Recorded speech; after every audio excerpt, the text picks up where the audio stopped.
Sa mundong ito, ang mga damit ay hindi lamang simpleng piraso ng tela, mga kagamitan ito ng sukdulang kapangyarihan.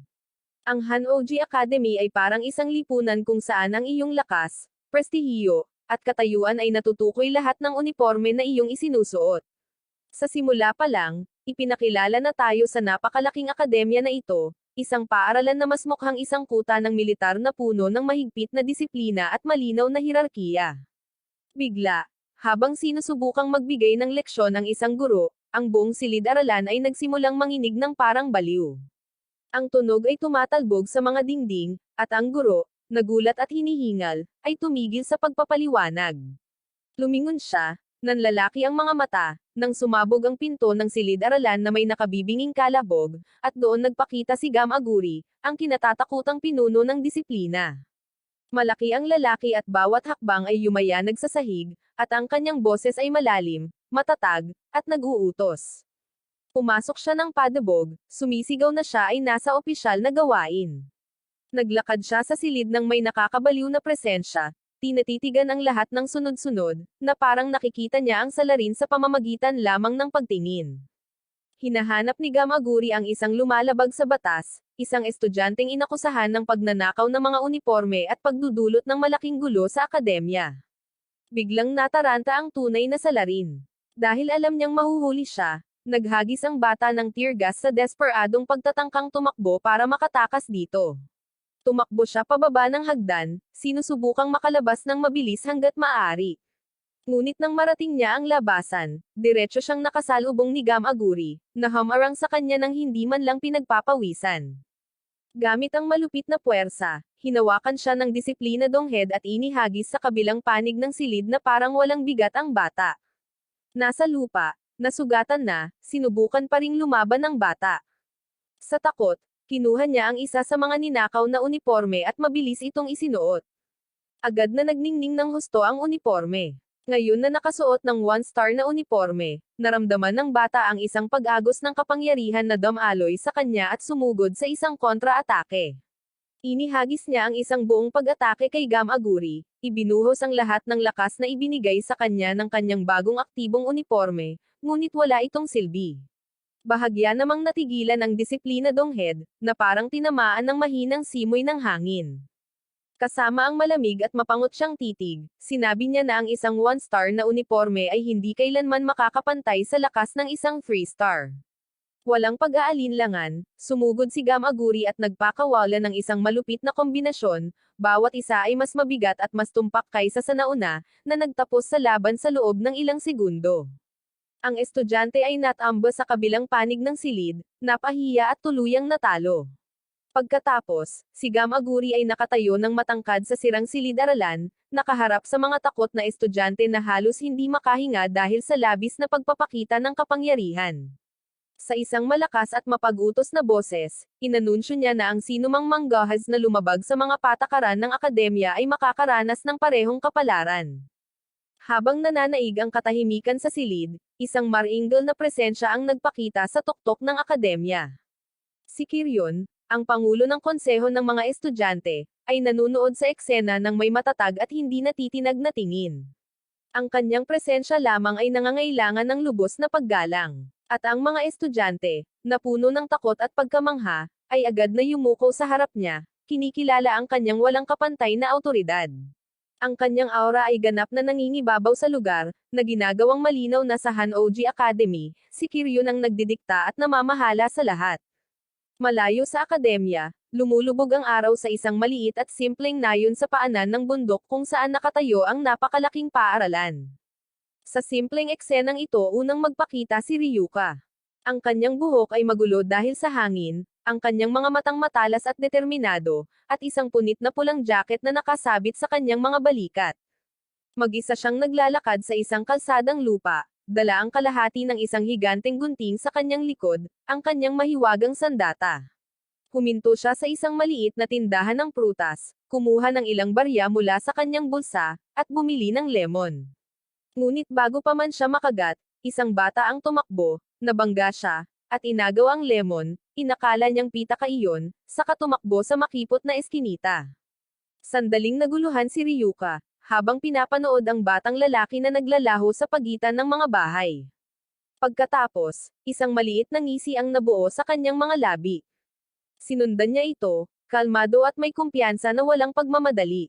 Mabilis na tumakbo ang bata sa isang masikip na eskinita at biglang huminto nang mapagtanto niyang sinusundan siya. Sa loob, hinarap siya ni Ryuka at, sa mapang-asar na tono, tinanong kung talagang ganoon na lang siya kadesperado para sa isang lemon.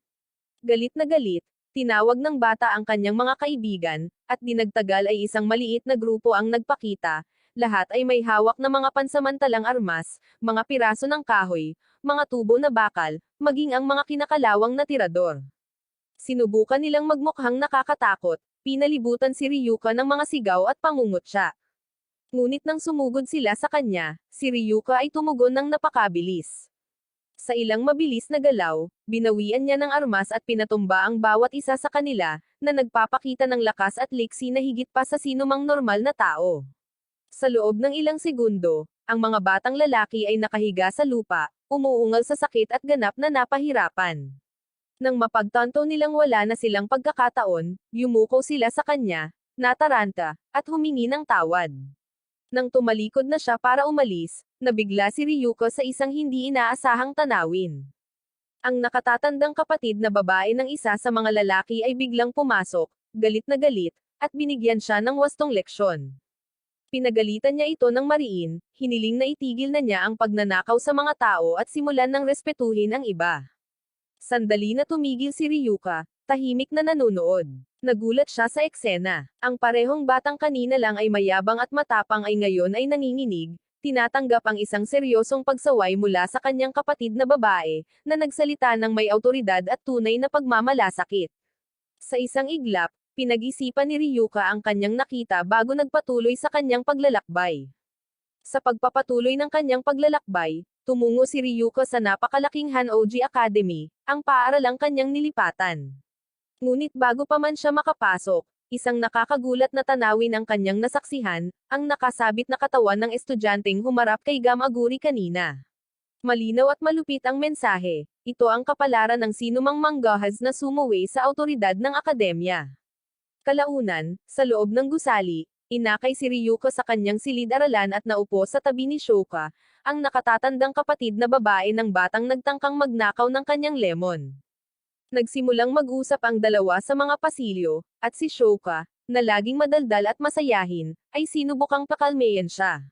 Habang nag-uusap sila, tinanong ni Ryuka kung sino ang big boss ng paaralan, dahil gusto niyang malaman kung sino talaga ang namamahala doon. Bago pa makasagot si Shoka, naantala sila ng bigla ang komosayon. Agad na yumuko ang lahat ng nasa malapit habang naglalakad si Gamaguri sa pasilyo. Namayani ang katahimikan. Pinanood ni Ryuka ang reaksyon, mausisa, at tinanong kung sino ang lalaking iyon. Medyo kinakabahan si Shoka, ipinaliwanag na si Gamaguri ang pinuno ng disiplina at ang mga uniforme na suot ng mga miyembro ng Student Council ay nagbibigay sa sinumang magsusuot nito ng pambihirang kapangyarihan, na halos ginagawa silang hindi mahahawakan. Habang nagsasalita si Shoka, isang figure ang nagpakita sa di kalayuan, pababa ng hagdan ng may kagandahan at awtoridad. Si Kiryu niyon at ang bawat estudyante ng walang pagbubukod ay yumuko bilang paggalang, masyadong takot na tumangala, ngunit hindi gumalaw si Ryuka. Nanatili siyang nakatayo, ang kanyang ekspresyon ay mapanghamon. At habang papalapit si Kiryon, humakbang si Ryuka at sinabing, angas at matatag, balita ko ikaw ang reyna ng paaralang ito at may tanong ako sa iyo.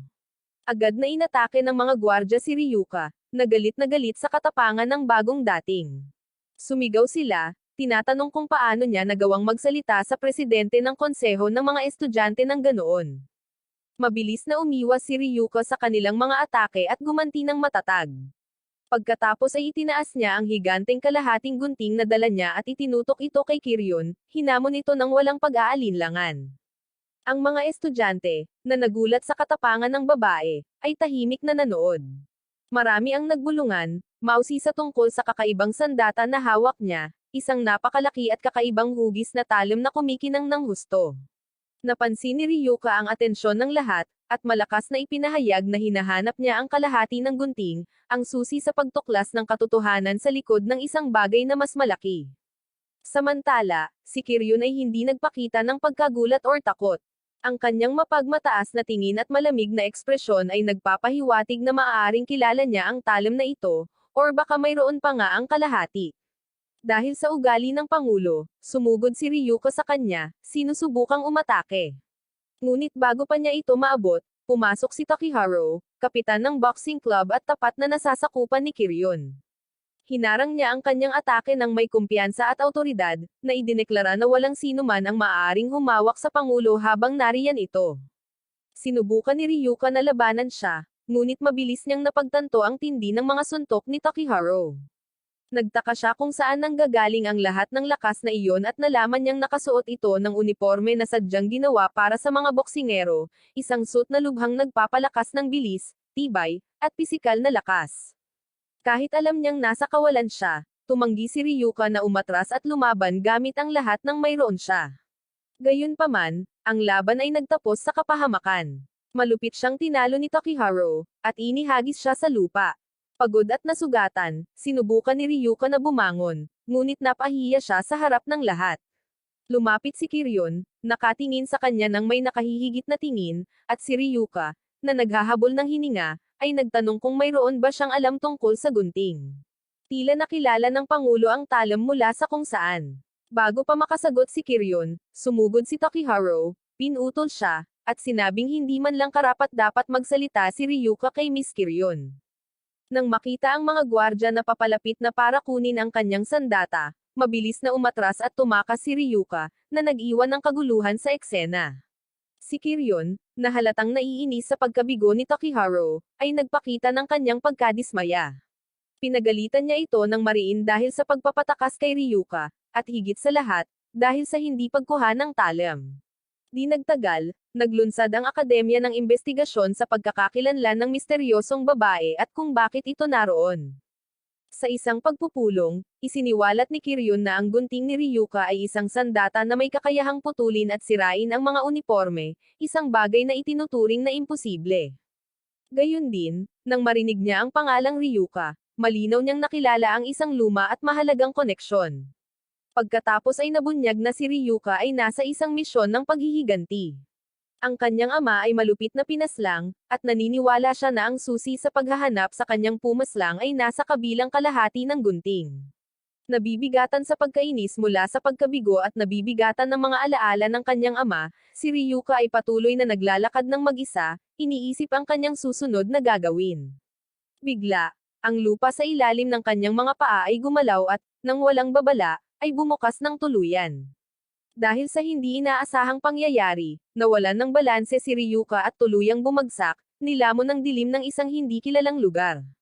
Sa madilim at misteryosong lugar na ito, biglang inatake si Ryuka ng isang bagay na hindi inaasahan, isang uniforme ng marino na gumagalaw ng mag-isa.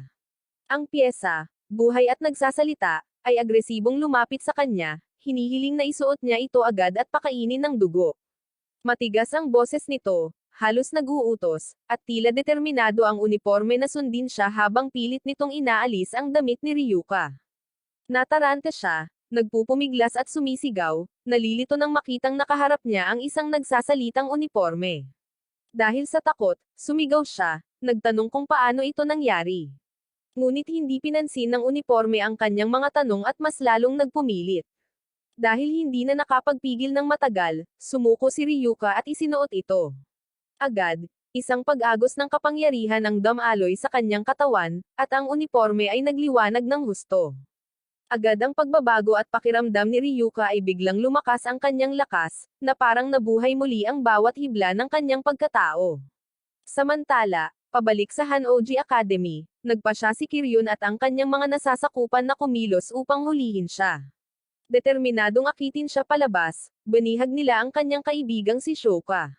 Ang babae ay nakakulong sa harap ng karamihan, walang kalaban-laban at umiiyak, malapit nang tapusin bilang parusa dahil sa pakikisalamuha sa tagalabas.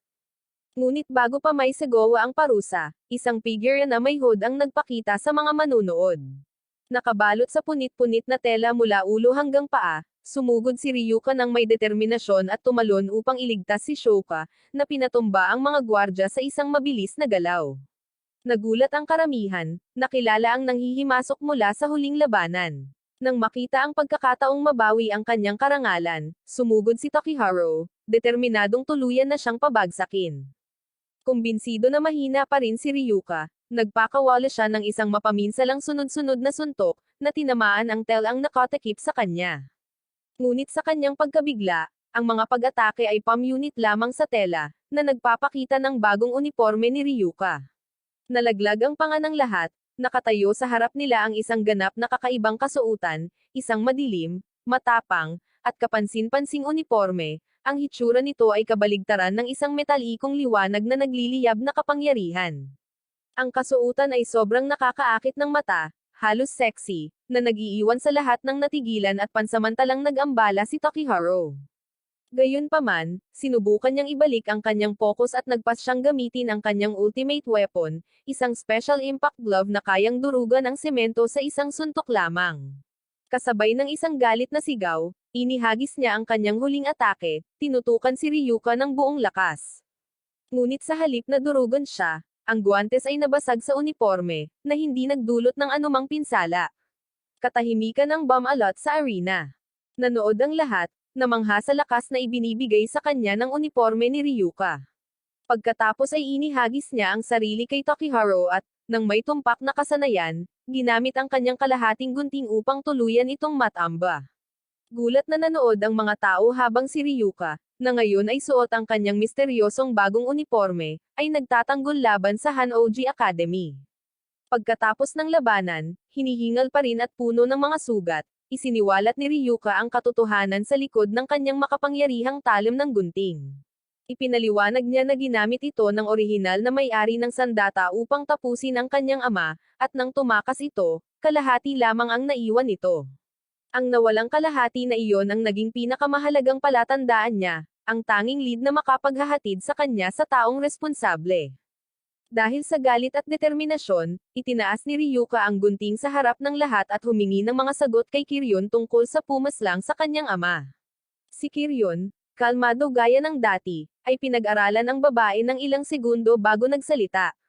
Sa malamig at kalkuladong tono, sinabi niyang alam na alam niya kung sino ang ama ni Ryuka at posibleng kung ano ang nangyari dito. Ang kanyang mga salita ay nagpagalit kay Ryuka, na pinupuno siya ng emosyon. Ngunit ang kanyang pagod na katawan at malalalim na sugat mula sa pakikipaglaban kay Tokiharu ay pumihil sa kanya na magpatuloy. Natigilan, sinubukan niyang lumaban ngunit napilitan siyang umatras. Buong kumpiyansang pinanood ni Kiryon ang kanyang pag-atras, alam na tiyak na ibabalik siya ng tadhana sa Hanoji Academy. Pagkalipas ng ilang oras, natagpuan si Ryuka na walang malay ni Mataro, ang nakababatang kapatid ni Shoka. Nang makita siyang nawalan ng malay at puno ng dugo, nagpasya siyang tumulong at iuwi ito. Nang magising si Ryuka, nakita niya ang isang hindi kilalang lalaki na nakayuko sa kanya, tinitingnan ang kanyang mga sugat. Nagulat siya, at bigla niya itong inatake, sinigawan ito dahil sa pagiging walang galang. Doon niya lang napagtanto na ang lalaki ay si Barazo, ang ama ni Shoka.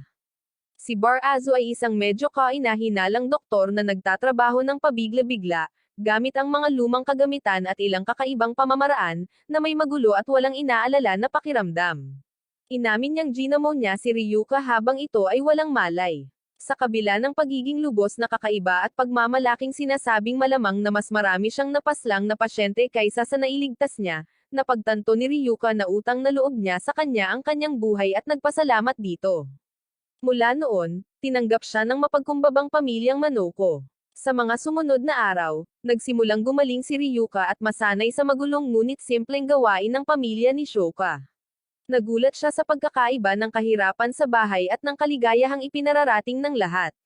Sa pagitan ng mga pansamantalang pagkain at nakakatawang pag-uusap, naramdaman ni Ryuka, sa unang pagkakataon sa mahabang panahon, ang isang maliit na pakiramdam ng tahanan. Samantala, sa Hanoji Academy, nagbigay ng talumpati si Kiryon sa lahat ng mga estudyante. Makapangyarihan ang kanyang boses, ang kanyang titig ay nag-uutos, habang ipinapahayag niya na ang mga ordinaryong tao, ang masa, ay parang mga hayop na nangangailangan ng gabay at kontrol mula sa isang mas mataas na awtoridad. Nilinaw niya na ang akademya ay umiiral upang humubog ng malalakas na kabataan na may kakayahang magpatupad ng kaayusan at mangibabaw sa mga mahihina. Ayon sa kanya, ang mga uniporme ang perpektong kasangkapan upang makamit ang ganap na kapangyarihang iyon. Dahil kontrolado ng akademya ang paggawa ng mga uniporme, maaari nilang baguhin ang mga ito para sa anumang layunin. Sa loob ng laboratorio, ang mga siyentipiko at mananahi ay nagtatrabaho araw at gabi sa paggawa ng mga bagong bersyon, bawat isa ay ginawa para sa pinakamahuhusay na estudyante. Sa sandaling ito, nakikita natin ang isang espesyal na uniporme na binuo para kay Umika, kapitan ng tennis club. Ang kasuotan ay idinisenyo upang mapalakas ang kanyang lakas, reflexes, at tibay, na karaniwang ginagawa siyang isang hindi mapigil ang atleta sa court. Pagbalik sa bahay ng Manshoko, sinubukan ni Ryuka na magpahinga, ngunit patuloy na tumatakbo ang kanyang isip. Tinawag niya ang Shinetsu, ang buhay na uniporme ng marino na kanyang natagpuan, at nagsimulang makipag-usap dito, sinusubukang maunawaan ang higit patungkol sa kung saan ito nanggaling. Ang kanilang ugnayan ay patuloy na lumalakas, kahit na hindi pa rin lubos na naiintindihan ni Ryuka kung paano ito posible. Habang nag-uusap sila, naalala niya ang sandaling natagpuan niya ito sa madilim at mahiwagang lugar na iyon. Noon, sinabi ni Shinetsu na ang pagsusuot sa kanya kasama ng dugo nito ay madyay gising sa kanyang tunay na kapangyarihan. Ngunit ngayon, inaamin niyang wala siyang maalala bago ang engkwentrong iyon. Ang tanging alaala niya ay ang lalaking lumikha sa kanya, isang lalaking may balbas, may patch sa mata, at puting lab coat. Natigilan si Ryuka. Ang paglalarawang iyon ay perpektong tumutugma sa kanyang ama, ang parehong lalaki na ang pagpaslang ay isinumpa niyang ipaghihiganti. Nagsimulang mabuo ang isang hinala sa kanyang isipan. Maaari kayang ang lumikha ng Shinetsu ay ang kanyang ama. Kinabukasan, nagising si Ryuka sa pagsigaw ni Shoka, na labis na nataranta dahil huli na sila sa paaralan. Nagtakbuhan silang dalawa sa mga kalye upang maiwasan ang pagliban sa klase. Pagdating nila sa Hanoji Academy, agad silang hinagisan ng isang nakakabaliw na ulan ng mga bola ng tennis na marahas na inihagis ni Umika, ang kapitan ng tennis club. Si Shoka ay bahagi ng club na iyon, ngunit lumiban siya sa klase noong nakaraang araw dahil muntik na siyang mapaslang sa pag-atake kay Ryuka. Dahil sa galit sa pagkawala ni Shoka, nagpa siya si Umika na parusahan siya ng malupit at hindi patas, ni hindi man lang pinakinggan ang panig niya sa kwento. Nang makita ang kanyang kaibigan na nasa panganib, tumalon si Ryuka sa unahan upang protektahan siya, hinayaan si Shoka na makatakas sa larangan ng pagpapahirap. Sa paggawa nito, direktang hinamon ni Ryuka ang kapangyarihan at katayuan ni Umika sa akademya. Pinaandar ng kapitan ang kanyang espesyal na uniporme at nagsimulang magpaulan ng maraming bola ng tennis kay Ryuka. Sinubukan ni Ryuka na tawagin ang Shinetsu para sa backup, ngunit hindi tumugon ang uniporme. Nataman siya ng malakas at napatalsik palayo sa pinangyarihan. Matapos mahulog sa imburnal at mawalan ng malay dahil sa pag-atake, natagpuan si Ryuka na naaanod ng kanyang guro, si Akira Mikasugi, na siyang nagligtas sa kanya at dinala siya sa kanyang opisina. Nang magising siya at makitang walang damit na siya, natarante siya at inatake siya, iniisip na sinasamantala niya ang sitwasyon. Gayunpaman, hinarap ito ni Akira na parang isang propesyonal, gamit ang anesthetic acupuncture upang maparalisa ang kanyang katawan, tinutukan ng mga karayom sa mga tiyak na punto. Pagkatapos ay kumuha siya ng isang maliit na sample ng kanyang dugo at iwinisik ito sa Shinetsu, ang uniporme ng marino. Sa sandaling madikitan ito ng kanyang dugo, nagising ang Shinetsu, at sa wakas ay napagtanto ni Ryuka na kailangan ng kanyang uniporme ang kanyang dugo upang mailabas ang buong lakas nito. Medyo nanginginig pa rin, napansin niya ang kakaibang kilos ni Akira. Itinago niya ang kanyang tunay na hitsura sa likod ng salamin at isang maingat na inayos na ayos ng buhok, na parang sinusubukan niyang itago ang kanyang tunay na kagwapuhan. Sa kanilang pag-uusap, nalaman ni Ryuka na ang kanyang uniporme ay isang kamway, isang buhay na kasuotan na ginawa ng kanyang sariling ama, at ang ganitong uri ng suit ay mas malakas kaysa sa mga uniporme na isinusuot ng mga miyembro ng akademya. Tanging ang isang taong kayang maging dalubhasa sa isang kamway ang makakalaban si Kiryon. Dahil sa dami ng alam ng kanyang guro, nagsimulang maghinala si Ryuka kung sino talaga siya. Bago siya pinakawalan, ipinakita ni Akira ang kanyang suporta at tiwala sa pamamagitan ng pagbibigay sa kanya ng Seekite, isang aparato na nagbibigay daan sa kanya na mas mabilis at mas madaling magpakain ng dugo sa Shinetsu, na ginagawang mas madali ang pag-activate sa panahon ng labanan. Determinado at masigla, bumalik si Ryuko sa tennis club upang hamanin muli si Umika. Sa pagkakataong ito, armado siya ng kapangyarihan ng kanyang kamwe at ng bagong aksesorya. Pagdating niya, bumuhos ang isang bagyo ng mga bola ng tennis, ngunit handa na siya, pinutol ang bawat isa ng tumpak gamit ang kanyang talim ng gunting sa matalas at maliksi na mga galaw. Gayunpaman, pagkatapos hiwain ang lahat ng mga bola, agad na na-disqualify si Ryuko ni Sajimo, isa sa 4 na magagaling at isang pangunahing figure sa Hanoji Academy. Sinabi niya na ang mga aksyon ng babae ay lumabag sa mga patakaran ng tennis, at kahit na ipinagtatanggol lamang niya ang kanyang sarili, hindi siya maituturing na panalo sa isang laban na sumusunod sa wastong mga regulasyon sa palakasan. Nalilito at nadidismaya ang dalaga sa desisyon. Para sa kanya, natural lang ang pakikipaglaban gamit ang likas na ugali, lalo na kapag nasa panganib ang isang taong pinapahalagahan niya. Si Shouka, na sinusubukang ipagtanggol siya, ay malakas na nagsabing matatalo ni Ryuko si Umika kahit sa isang patas na laban sa tennis, na labis na ikinagalit ng kapitan. Dahil sa pagmamataas, ginawang hamon ni Umika ang insulto at opisyal na nagmungkahi ng laban-laban kay Ryuka, sa pagkakataong ito ay sinusunod ang lahat ng wastong patakaran. Sa panahon ng laban, nahaharap si Ryuko sa malubhang problema. Napakalakas ng kanyang lakas kaya hindi kayang hawakan ng mga normal na raketa ang mga tama, sunod-sunod ang mga ito. Kahit na sinusubukang pigilan, natalo siya ng ilang round at nadismaya. Napansin ng Shinetsu ang daloy ng laban at ang kawalan ng balanse ng kapangyarihan, iminungkahi niyang gamitin ang kanyang gunting bilang raketa. Nang sundin ni Ryuka ang payo at hinawakan ang sandata, sinubukan siyang parusahan ng mga hurado, na sinasabing nilalabag niya ang mga patakaran. Ngunit pumasok si Kiryon, at inutusan ang laro na magpatuloy. Gusto niyang makita kung hanggang saan aabot ang kapangyarihan ng kamwe ni Ryuka at tinitingnan ang laban na ito bilang isang perpektong pagkakataon upang pag-aralan ang babae at ang kanyang uniforme. Habang hawak ang talim, tuluyang binaligtad ni Ryuka ang laban. Ang kanyang mga galaw ay naging matatag at tumpak, at ang kanyang lakas, na kontrolado na ngayon, ay ginagawang isang pagsabog ng enerhiya at bilis ang bawat hampas. Sa loob lamang ng ilang minuto, lumabas siya mula sa likuran at kamanghamanghang tinalo si Umika, na umani ng palakpakan mula sa lahat ng nanunood.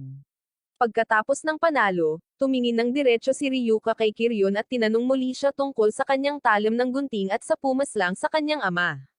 Si Kiryon, kalmado at kahanga-hanga, ay malamig na sumagot na kung gusto ni Ryuka ng mga sagot, kailangan niyang makamit ang mga ito sa pamamagitan ng pakikipaglaban, pag-level up, at pagpapatunay ng kanyang halaga sa labanan. Ngunit naubos na ng kamwe ang maraming dugo ni Ryuka, na nag-iwan sa kanya na mahina at pagod. Dahil sa lakas na ituloy, napilitan siyang umatras. Maingat na pinagmasdan siya ni Kiryon habang humahakbang siya paatras. At kahit na wala siyang ipinakitang emosyon, may halong kuryosidad at lumalaking pagnanais na talunin ang kanyang mga kislap sa loob. Ang kapangyarihan ng uniforme ni Ryuka ay nagdudulot sa kanya ng respeto at ambisyon. Noong bata pa, nagkaroon si Kiryon ng sarili niyang uniforme na kamwe, isang espesyal na kasuotan na isusuot sa kanyang magiging kasal. Ang kanyang kamwe ay tinatawag na Jonitsu, na nangangahulugang kadalisayan. Kahit noon pa man, si Kiryon ay mayroon ng matatag at determinadong personalidad, at naiinis siya nang malaman niyang si Ryuka ay may katulad na kamwe, at mas malala pa, na ginamit na ito ni Ryuka noon pa man. Samantala, si Ryuka ay nanatiling nakatutok sa paghahanap ng mga kasagutan tungkol sa pagpaslang sa kanyang ama at sa tunay na kapangyarihan ng kanyang uniforme, ang Shinetsu. Habang nasa klase, hindi siya makapag-focus, ang kanyang mga mata ay nakatutok sa kanyang guro, si Akira Mikasugi, na naghihinala pa rin kung sino talaga ito. Nang matapos ang klase, tahimik niya itong sinundan sa mga pasilyo ng akademya, sinusubukang alamin ang isang bagay. Paglingon sa kanto, napansin ni Ryuka na nawala ito nang walang bakas, na parang bigla na lang nawala sa hangin. Ilang segundo ang lumipas, tumakbo si Shouka palapit at tinanong kung ano ang ginagawa niya roon, mag-isa na may kahina-hinalang ekspresyon sa kanyang mukha. Nang tumingin si Ryuka sa kanyang kaibigan, napansin niya ang isang kakaiba, may nakasulat sa kanyang likod. Sa likod ni Shoka ay isang mahiwagang mensahe, Ryuka, magkita tayo sa parehong lugar tulad ng dati pagkatapos ng klase. Dahil sa kuryosidad, nagpa siya si Ryuka na pumunta sa lugar, dahil sa hinala na ang nagpadala ay ang kanyang guro, si Akira. Sa pulong, direktang tinanong siya ni Ryuka kung sino talaga siya at kung bakit itinatago niya ang kanyang marangyang estilo sa paaralan. Sinabi ni Akira, gamit ang kanyang karaniwang tono ng panunukso, na ang kanyang natural na kagwapuhan ay napakatindi kaya hindi niya maialis ang tingin sa kanya, kaya mas gusto niyang itago ito.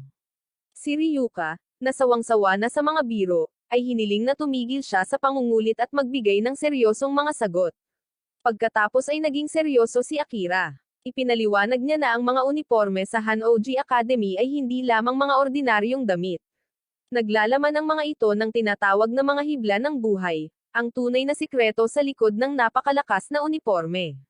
Habang mas maraming hibla ng buhay ang isang uniforme, mas lumalakas ito. Ang Kamway, tulad ng kay Ryuka, ay naiiba. Ito ay gawa sa mga hibla ng buhay, kaya't ito ay isang buhay na sandata. Ipinagpatuloy niya ang pagbubunyag na dalawang grupo lamang sa mundo ang talagang nakakaalam tungkol sa mga hibla ng buhay, ang angkan ng kuruan at si Isshin Meitoy, ang ama ni Ryuka. Ayon kay Akira, ang mga bituin sa bawat uniforme ay nagpapahiwatig kung gaano karaming hibla ng buhay ang nilalaman nito, ang isang bituin ay may humigit kumulang 10%, dalawang bituin ay 20%, at iba pa. Ipinahayag ng guro ang kanyang paghamak sa ganap na kontrol ng angkan ng kuruan, na ang layunin ay mangibabaw sa mga hibla ng buhay at itago ang sikreto para lamang sa kanilang sarili.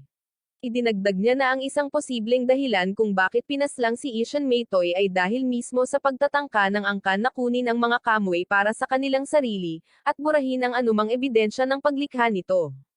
Pagkatapos ay nagpakawala si Akira ng isang malaking sikreto, ipinagkatiwala sa kanya ni Isshin Meitoy ang Shinetsu bago siya nasawi, hiniling na balang araw ay ibigay ang uniforme sa kanyang anak na babae. Napagtanto ni Ryuka na ang pagkatagpo sa Shinetsu sa mahiwagang lugar na iyon ay hindi isang pagkakataon, ito ay maingat na pinlano ng kanyang ama. Naguguluhan pa rin, patuloy na nagtatanong si Ryuka. Gusto niyang malaman kung sigurado si Akira na si Kiryun Kuruan ang nasa likod ng pagkasawi ng kanyang ama. Sinabi niya na hindi siya maaaring maging 100% na sigurado, ngunit ginagarantiyahan niya na si Kiryun ay may malalim na kinalaman. Si Ryuka, na naiirita, ay nagtanong kung bakit ang kanyang uniforme ay napakamarangya at nagpapakita ng laman. Nakangiting sinabi ni Akira na ang disenyo ay bunga ng mahusay na pagnanais ni Isshin Meitoy mismo, na lubos na ikinagalit ni Ryuka. Samantala, sa Hanoji Academy, patuloy na nagsasagawa ng mga eksperimento ang mga siyentipiko gamit ang mga hibla ng buhay, sinusubukang i-upgrade ang mga uniforme at palakasin ang kapangyarihan ng mga estudyante.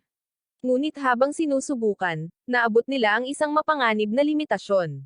Kapag ang isang uniforme ay umabot sa 50% ng mga hibla ng buhay, ito ay nagiging hindi matatag at imposibleng kontrolin, na ginagawang isang ganap na halimaw ang sinumang magsusuot nito.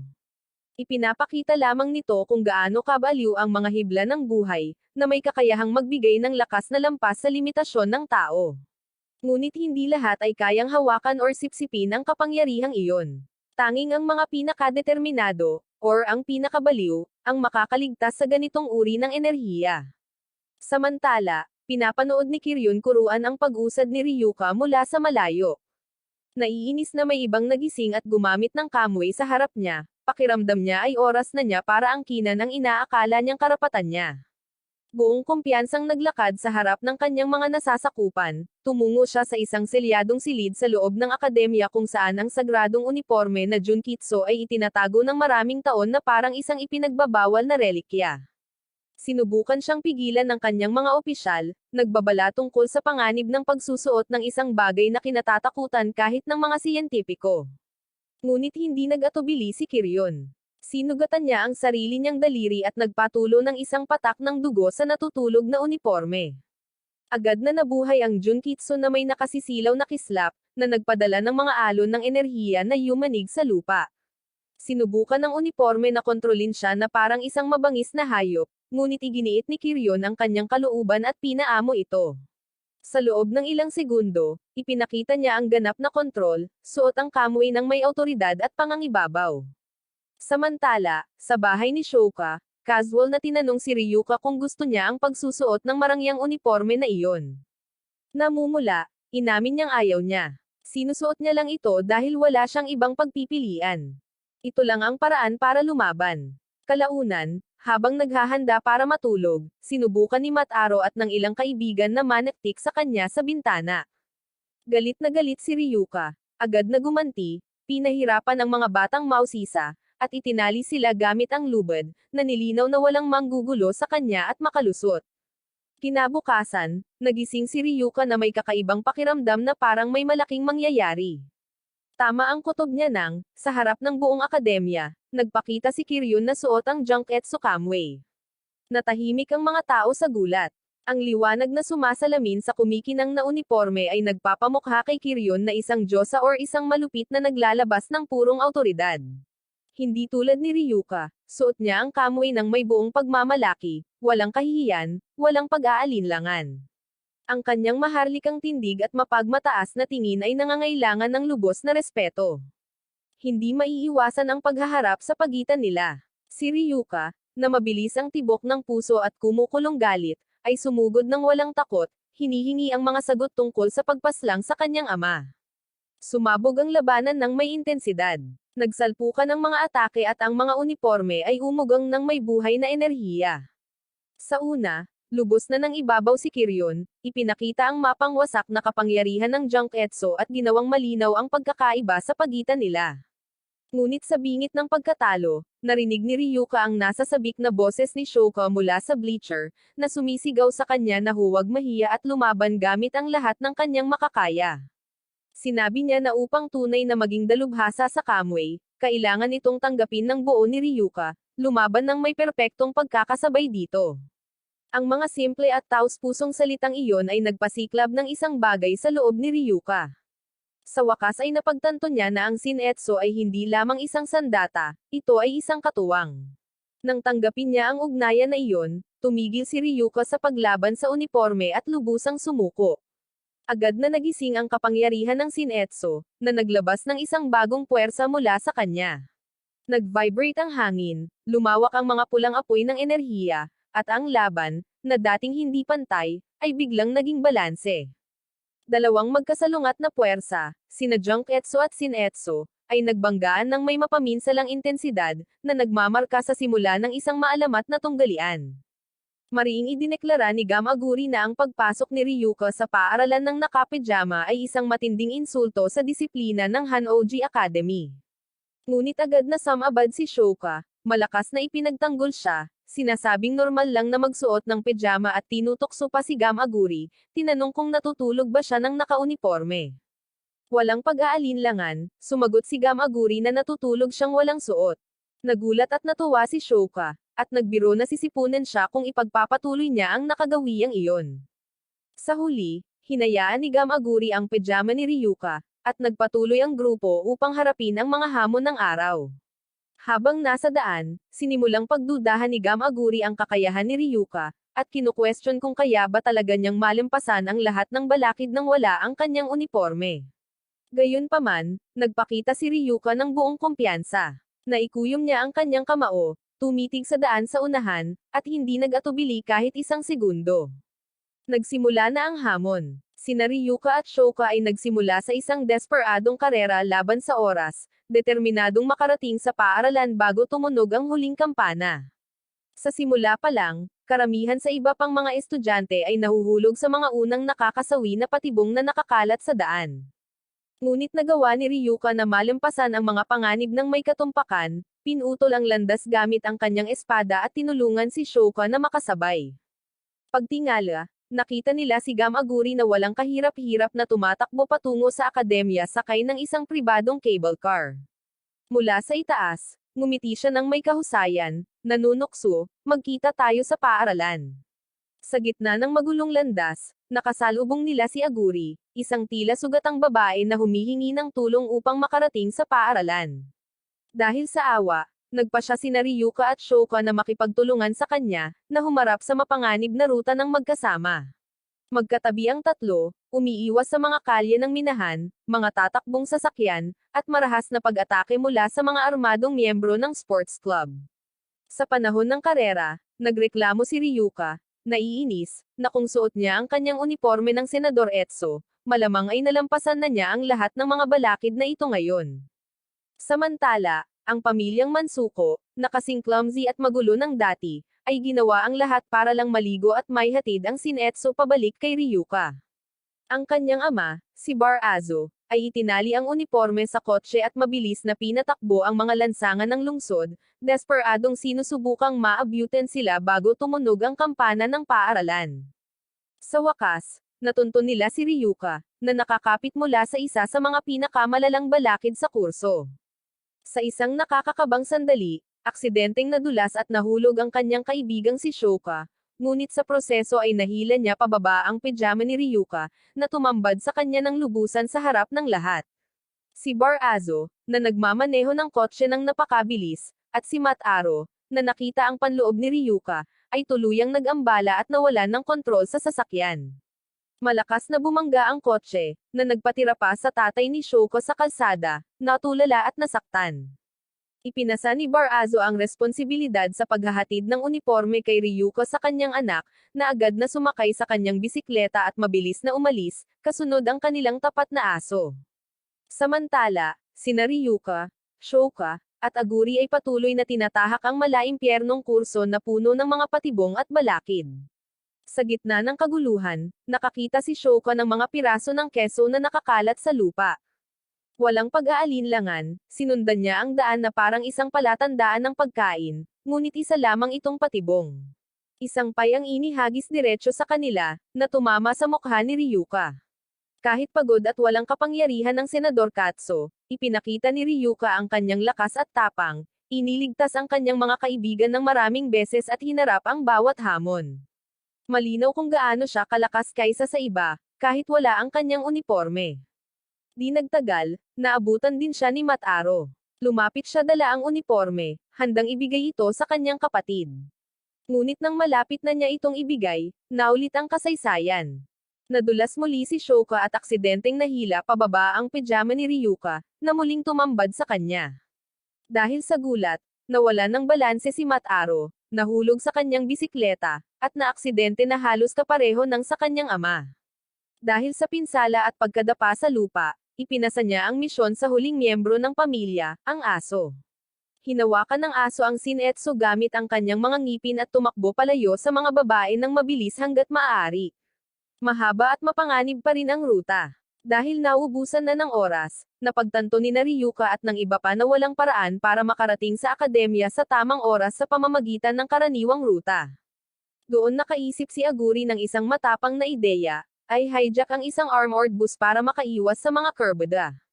Para maisakatuparan ito, tumilapon si Aguri sa harap ng bus, nagkunwaring nasaktan. Tumalon ang driver para tingnan ang kalagayan nito, at si Ryuka, na kumilos ayon sa kanyang likas na ugali, ay mabilis na natamba ito. Tumalon si Aguri sa upuan ng driver at pinaharurot ito patungo sa gate ng paaralan, binasag ang mga harang ng buong bilis. Tumunog ang alarma at sunod-sunod na putok ng baril ang bomb alert sa armored bus. Opisyal na nilang nilabag ang mga patakaran.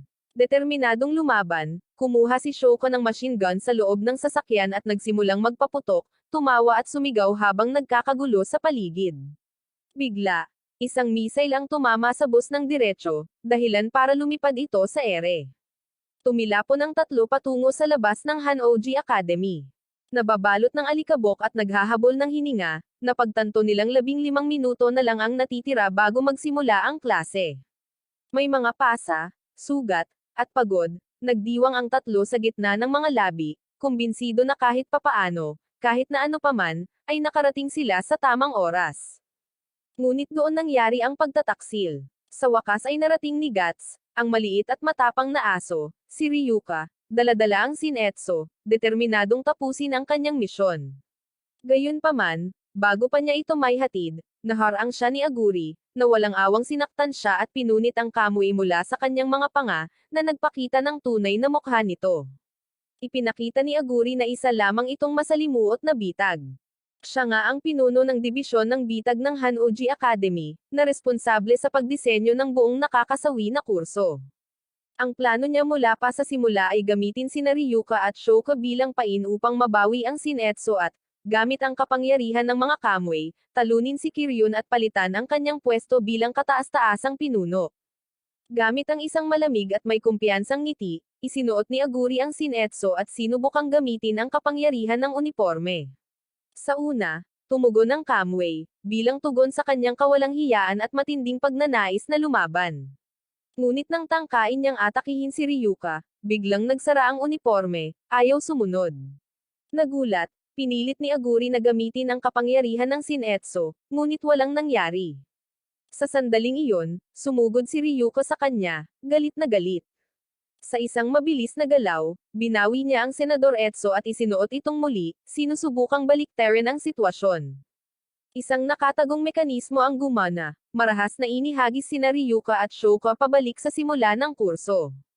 Kahit natalo, tumawa si Aguri, na idineklara na kahit hindi niya nakawin ang uniforme, kahit papaano ay naantala niya sila. Ang platapormang kanilang kinalalagyan ay nagsimulang gumalaw patungo sa panimulang punto, mabilis silang hinayla palayo sa akademya. Galit na galit si Ryuka at nagbanta na aatakihin muli si Aguri, ngunit bago pa man niya ito maabot, tumakbo si Aguri sa gilid ng plataporma, tumalon sa ere, nagbukas ng parasyon, at tumakas sa usok. Naubusan na ng oras, 5 minuto na lang ang natitira. Dahil sa pagod, mabilis na tumakbo sina Ryuka at Shouka sa daan, determinadong hindi mahuli. Pagtingala, nakakita sila ng huling pagkakataon, gumagana pa rin ang cable car na ginamit ni Aguri. Walang pag-aalinlangan, itinutok ni Ryuka ang kanyang sandata sa operator at pinilit itong pabilisin ang sasakyan sa pinakamataas nitong bilis. 1 minuto na lang ang natitira, sumakay sila sa cable car at humarurot patungo sa akademya mula sa itaas. Pinagmasdan ni Aguri, habang nalilipad pa rin ang kanyang parasyon, ang eksena, naniniwalang matagumpay ang kanyang plano.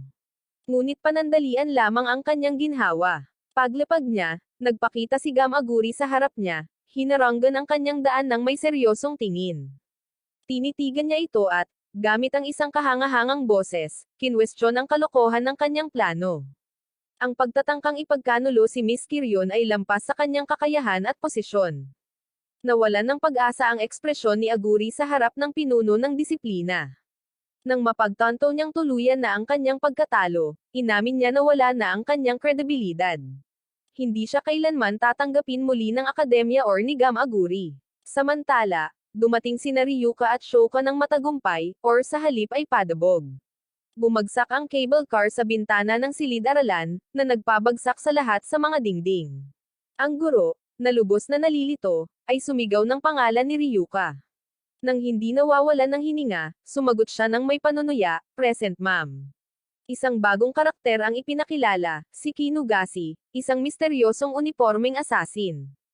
Pamwesto siya sa ibabaw ng mga pader ng Hanoji Academy, pinagmamasdan ang aktibidad sa ibaba habang maingat na inihahanda ang kanyang sandata, mga espesyal na kagamitan na idinisenyo upang alisin ang hibla ng mga unipormeng nakabatay sa buhay. Malinaw ang kanyang target, ang Kamui ni Ryuka.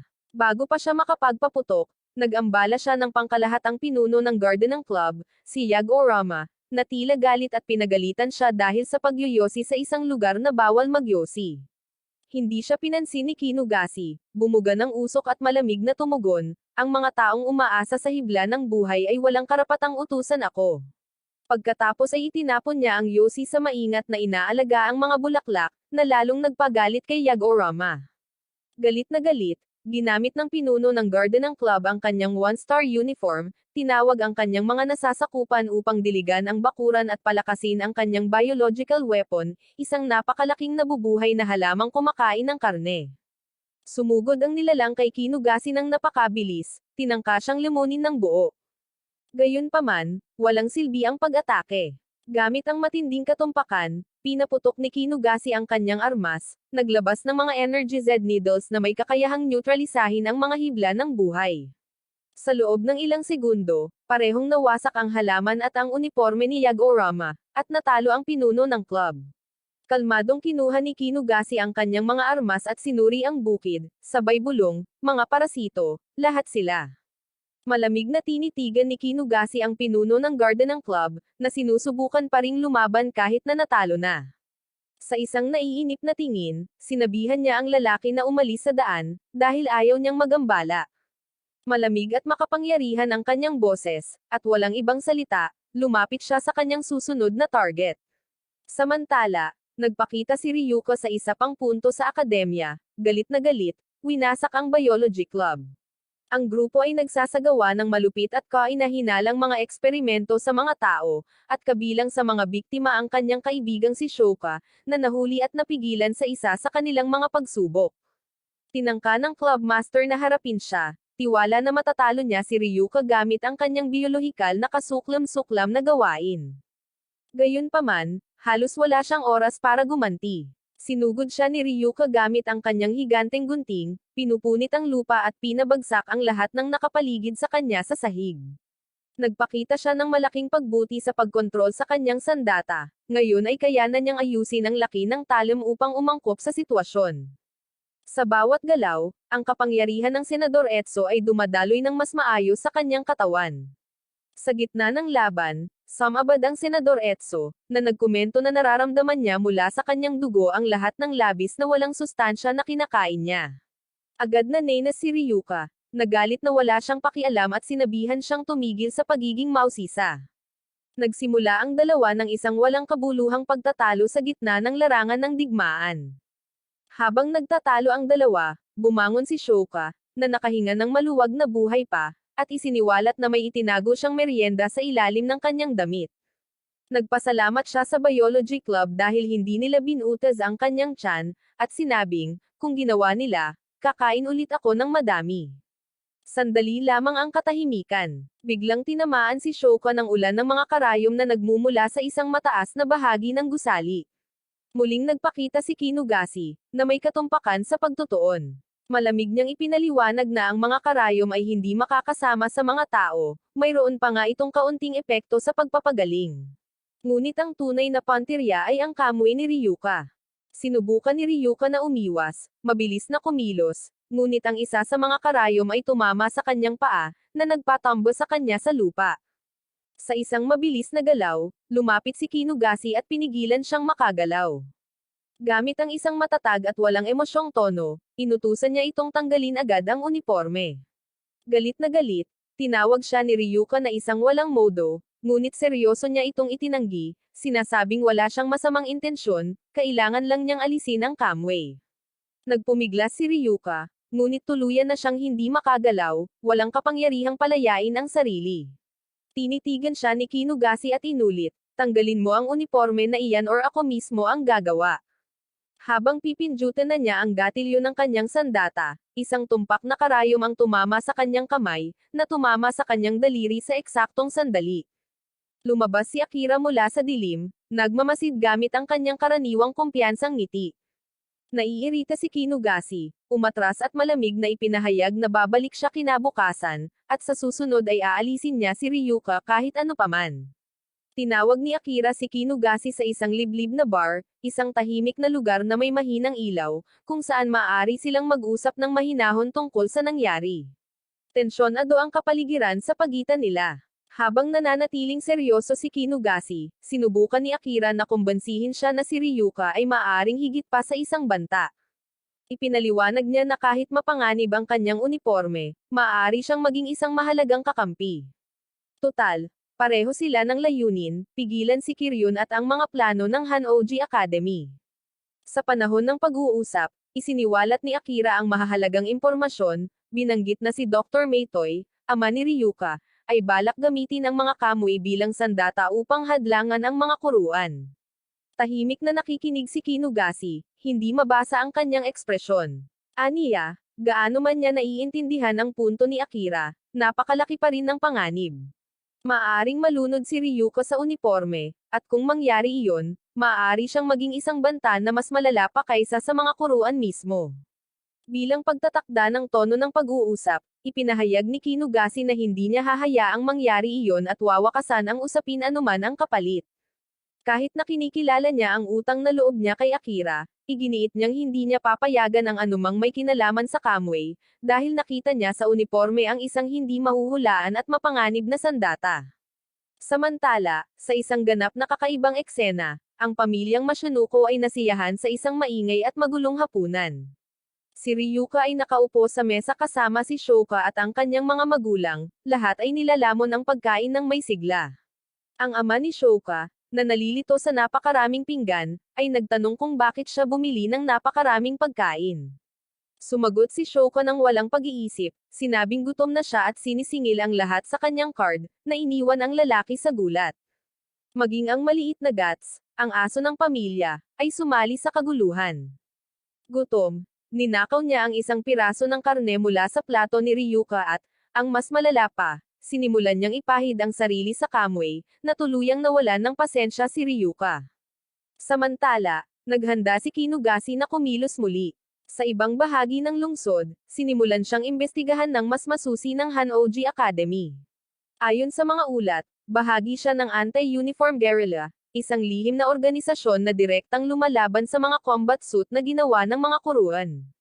Bukod pa rito, natuklasan nila na ang kanyang sandata ay gawa sa isang material na espesyal na idinisenyo upang sirain ang mga uniforme. Nang makarating ang impormasyon kay Kiryon, nanatili siyang kalmado.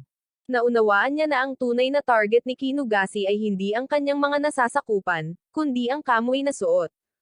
Gayunpaman, humakbang pasulong si Jakiro, nag-alok na puksain ang pareho, na nangangatwiran na sinira ni Ryuka ang biology club at nararapat parusahan. Kinabukasan, naghanda si Ryuka para sa paaralan.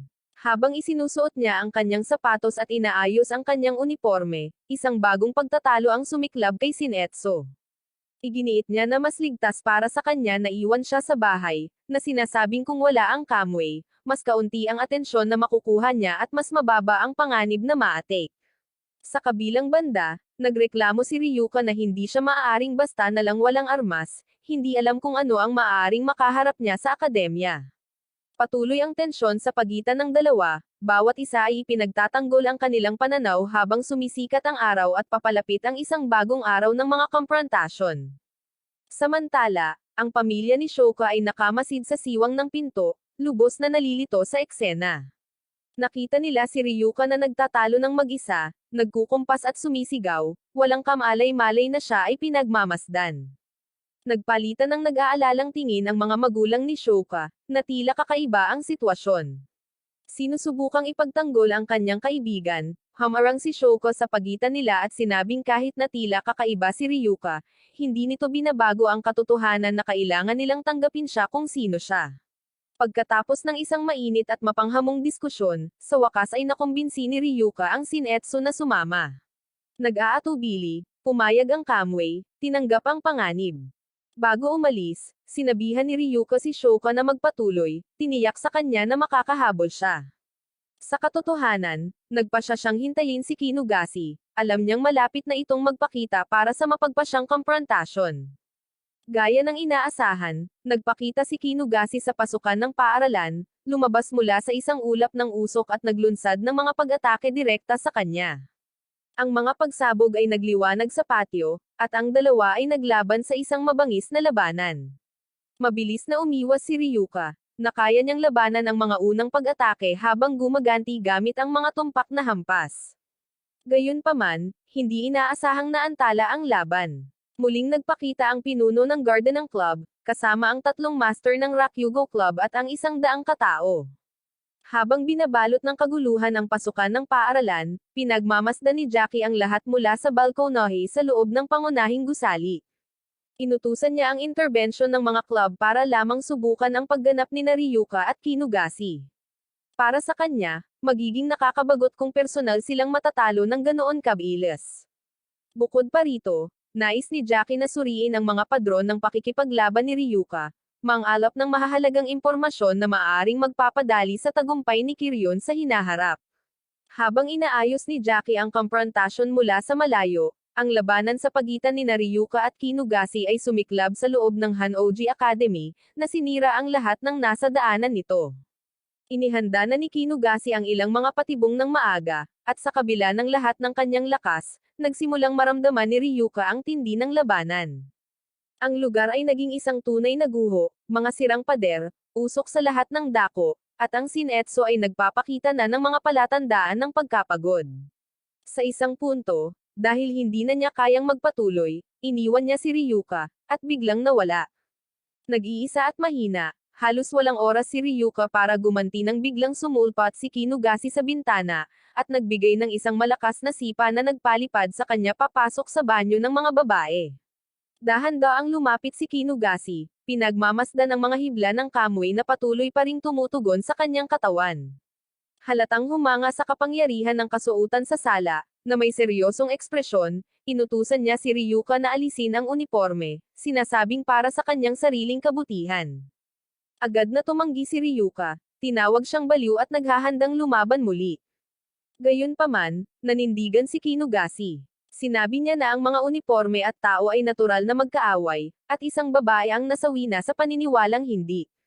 Ang kanyang mga salita ay may tono ng sakit at alaala, na nagpapakita na sa likod ng kanyang lamig ay may isang trahedya na nagtutulak sa kanya upang sirain ang lahat ng bagay na may kaugnayan sa hibla ng buhay.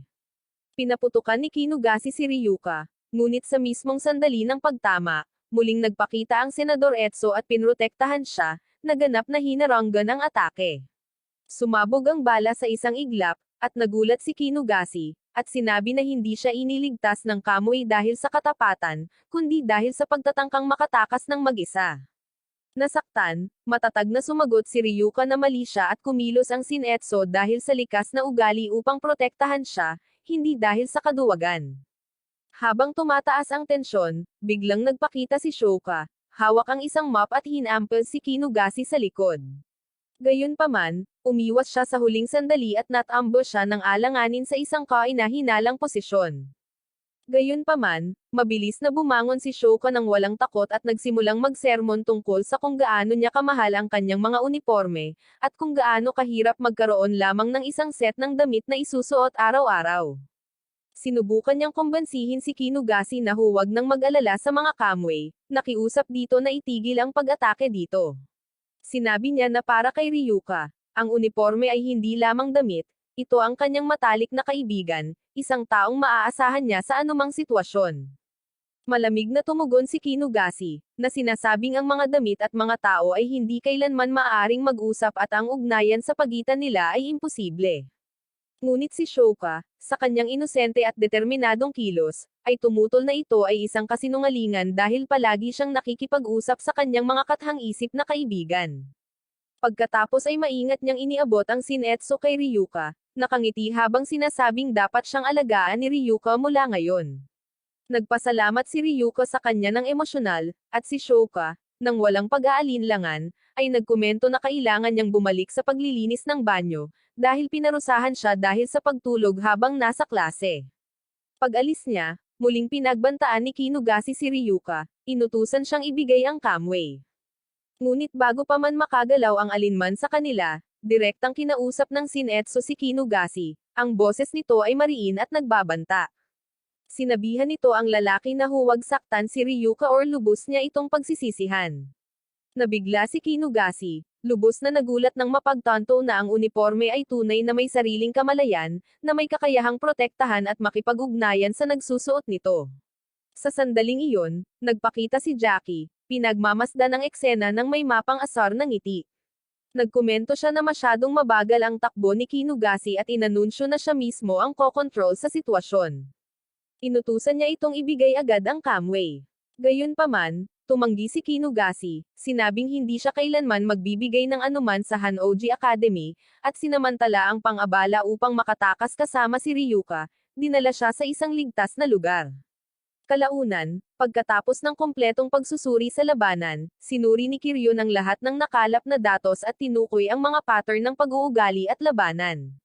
Nagpasalamat siya kay Jackie sa pag-unawa sa kanyang tunay na intensyon sa panahon ng komprontasyon at sa pagsunod sa kanyang mga utos ng tumpak. Samantala, nagising si Ryuko sa isang sofa, ganap na pagod at natatakpan ng mga bendahe. Tiningnan niya ang tahimik na kamoy sa kanyang tabi at nakaramdam ng halong ginhawa at pasasalamat dahil kasama pa rin niya ito. Matapos pagnilayan ang lahat ng nangyari, inamin niya na ang laban ay isang ganap na pagkabigo, ngunit isa ring mahalagang aral. Dahil determinado, nangako si Ryuka na magiging mas malakas at palalimin ang kanyang ugnayan sa Shinetsu, dahil para sa kanya, hindi lamang ito isang uniforme, isa siyang tunay na kaibigan, isang hindi mapaghihiwalay na kasama sa labanan. Gayunpaman, nilinaw din ni Ryuka na dapat na niyang itigil ang panghihimasok sa kanyang kinakain. Sinabi niya na ang ilalagay niya sa kanyang plato ay walang pakialam at dapat niyang mas alalahanin ang pakikipaglaban kaysa sa pagkomento sa kanyang mga pagkain. Binati ni Akira si Kinugasi sa pagliligtas kay Ryuka, kahit na sinubukan niya itong tapusin kanina. Sinabi niya na sa pamamagitan nito, nabayaran na ang kanilang utang. Gayunpaman, nanatili si Kinugasi sa kanyang seryosong kilos, na sinasabing ginawa lamang niya ito dahil gusto niya at hindi pa rin niya ito lubos na pinagkakatiwalaan.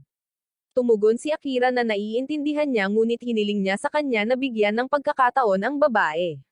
At ubiling sumang-ayon si Kinugasi, at nilinaw na kung mapapansin niyang nawawala na naman ng kontrol ang Kamui, babalik siya ng walang pag-aatubili para agawin ito sa kanya, kahit na ang ibig sabihin nito ay ang pagharap sa kanya muli.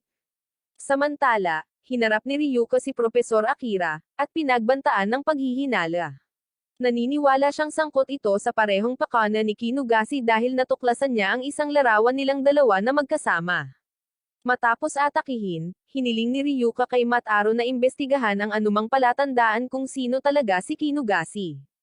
Dahil alam na alam niya ang lahat ng eskinita at kalye ng lungsod, hindi naging mahirap ang gawain.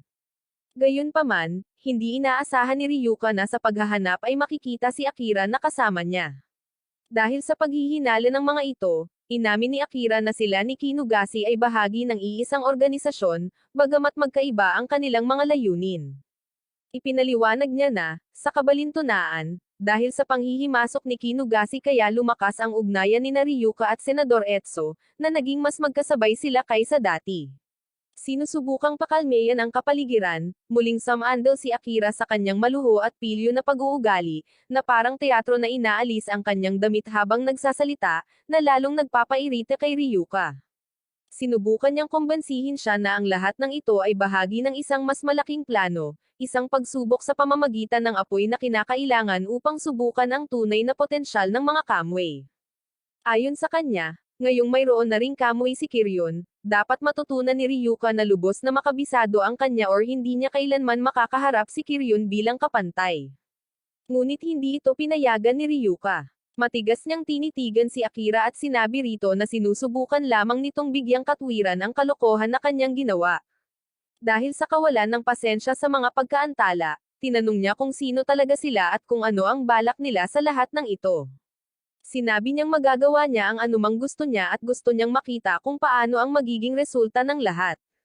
Nagpasalamat si Akira sa kanyang tiwala, determinadong patunayan ang kanyang halaga. Bago umalis, buong pananalig niyang sinabi na kapag natapos na niya ang kailangan niya, babalik siya upang makipagtsaa sa kanya bilang tanda ng kanyang tagumpay. Napansin ni Kiryon, habang pinagmamasdan ang kanyang pag-alis, na nabasag ang paborito niyang tasa habang nag-uusap.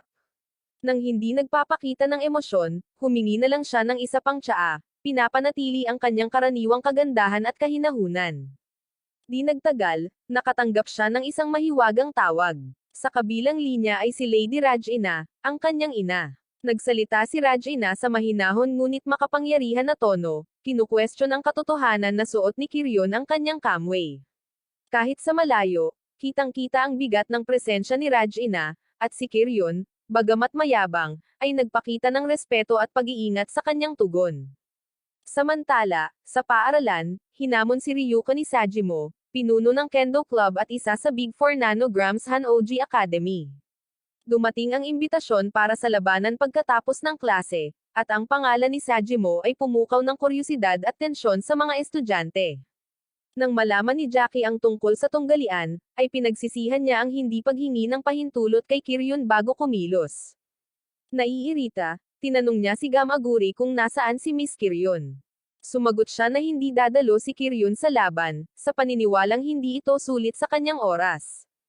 Hindi agad naunawaan ni Jackie ang ibig niyang sabihin, Ngunit ang seryosong tingin ni Gamaguri ay nagpapahiwatig ng dahilan sa likod nito. Nang dumating si Ryuka sa larangan ng digmaan, huminto ang lahat upang manood. Sinabi niya na dahil ipinatawag siya ng isa sa Big Four, hindi niya matatanggihan ang tunggalian. Diretso sa punto si Sajimo, na may kumpiyansang tingin, nang walang pag-aalinlangan, ginamit niya ang kanyang 3-star na uniforme.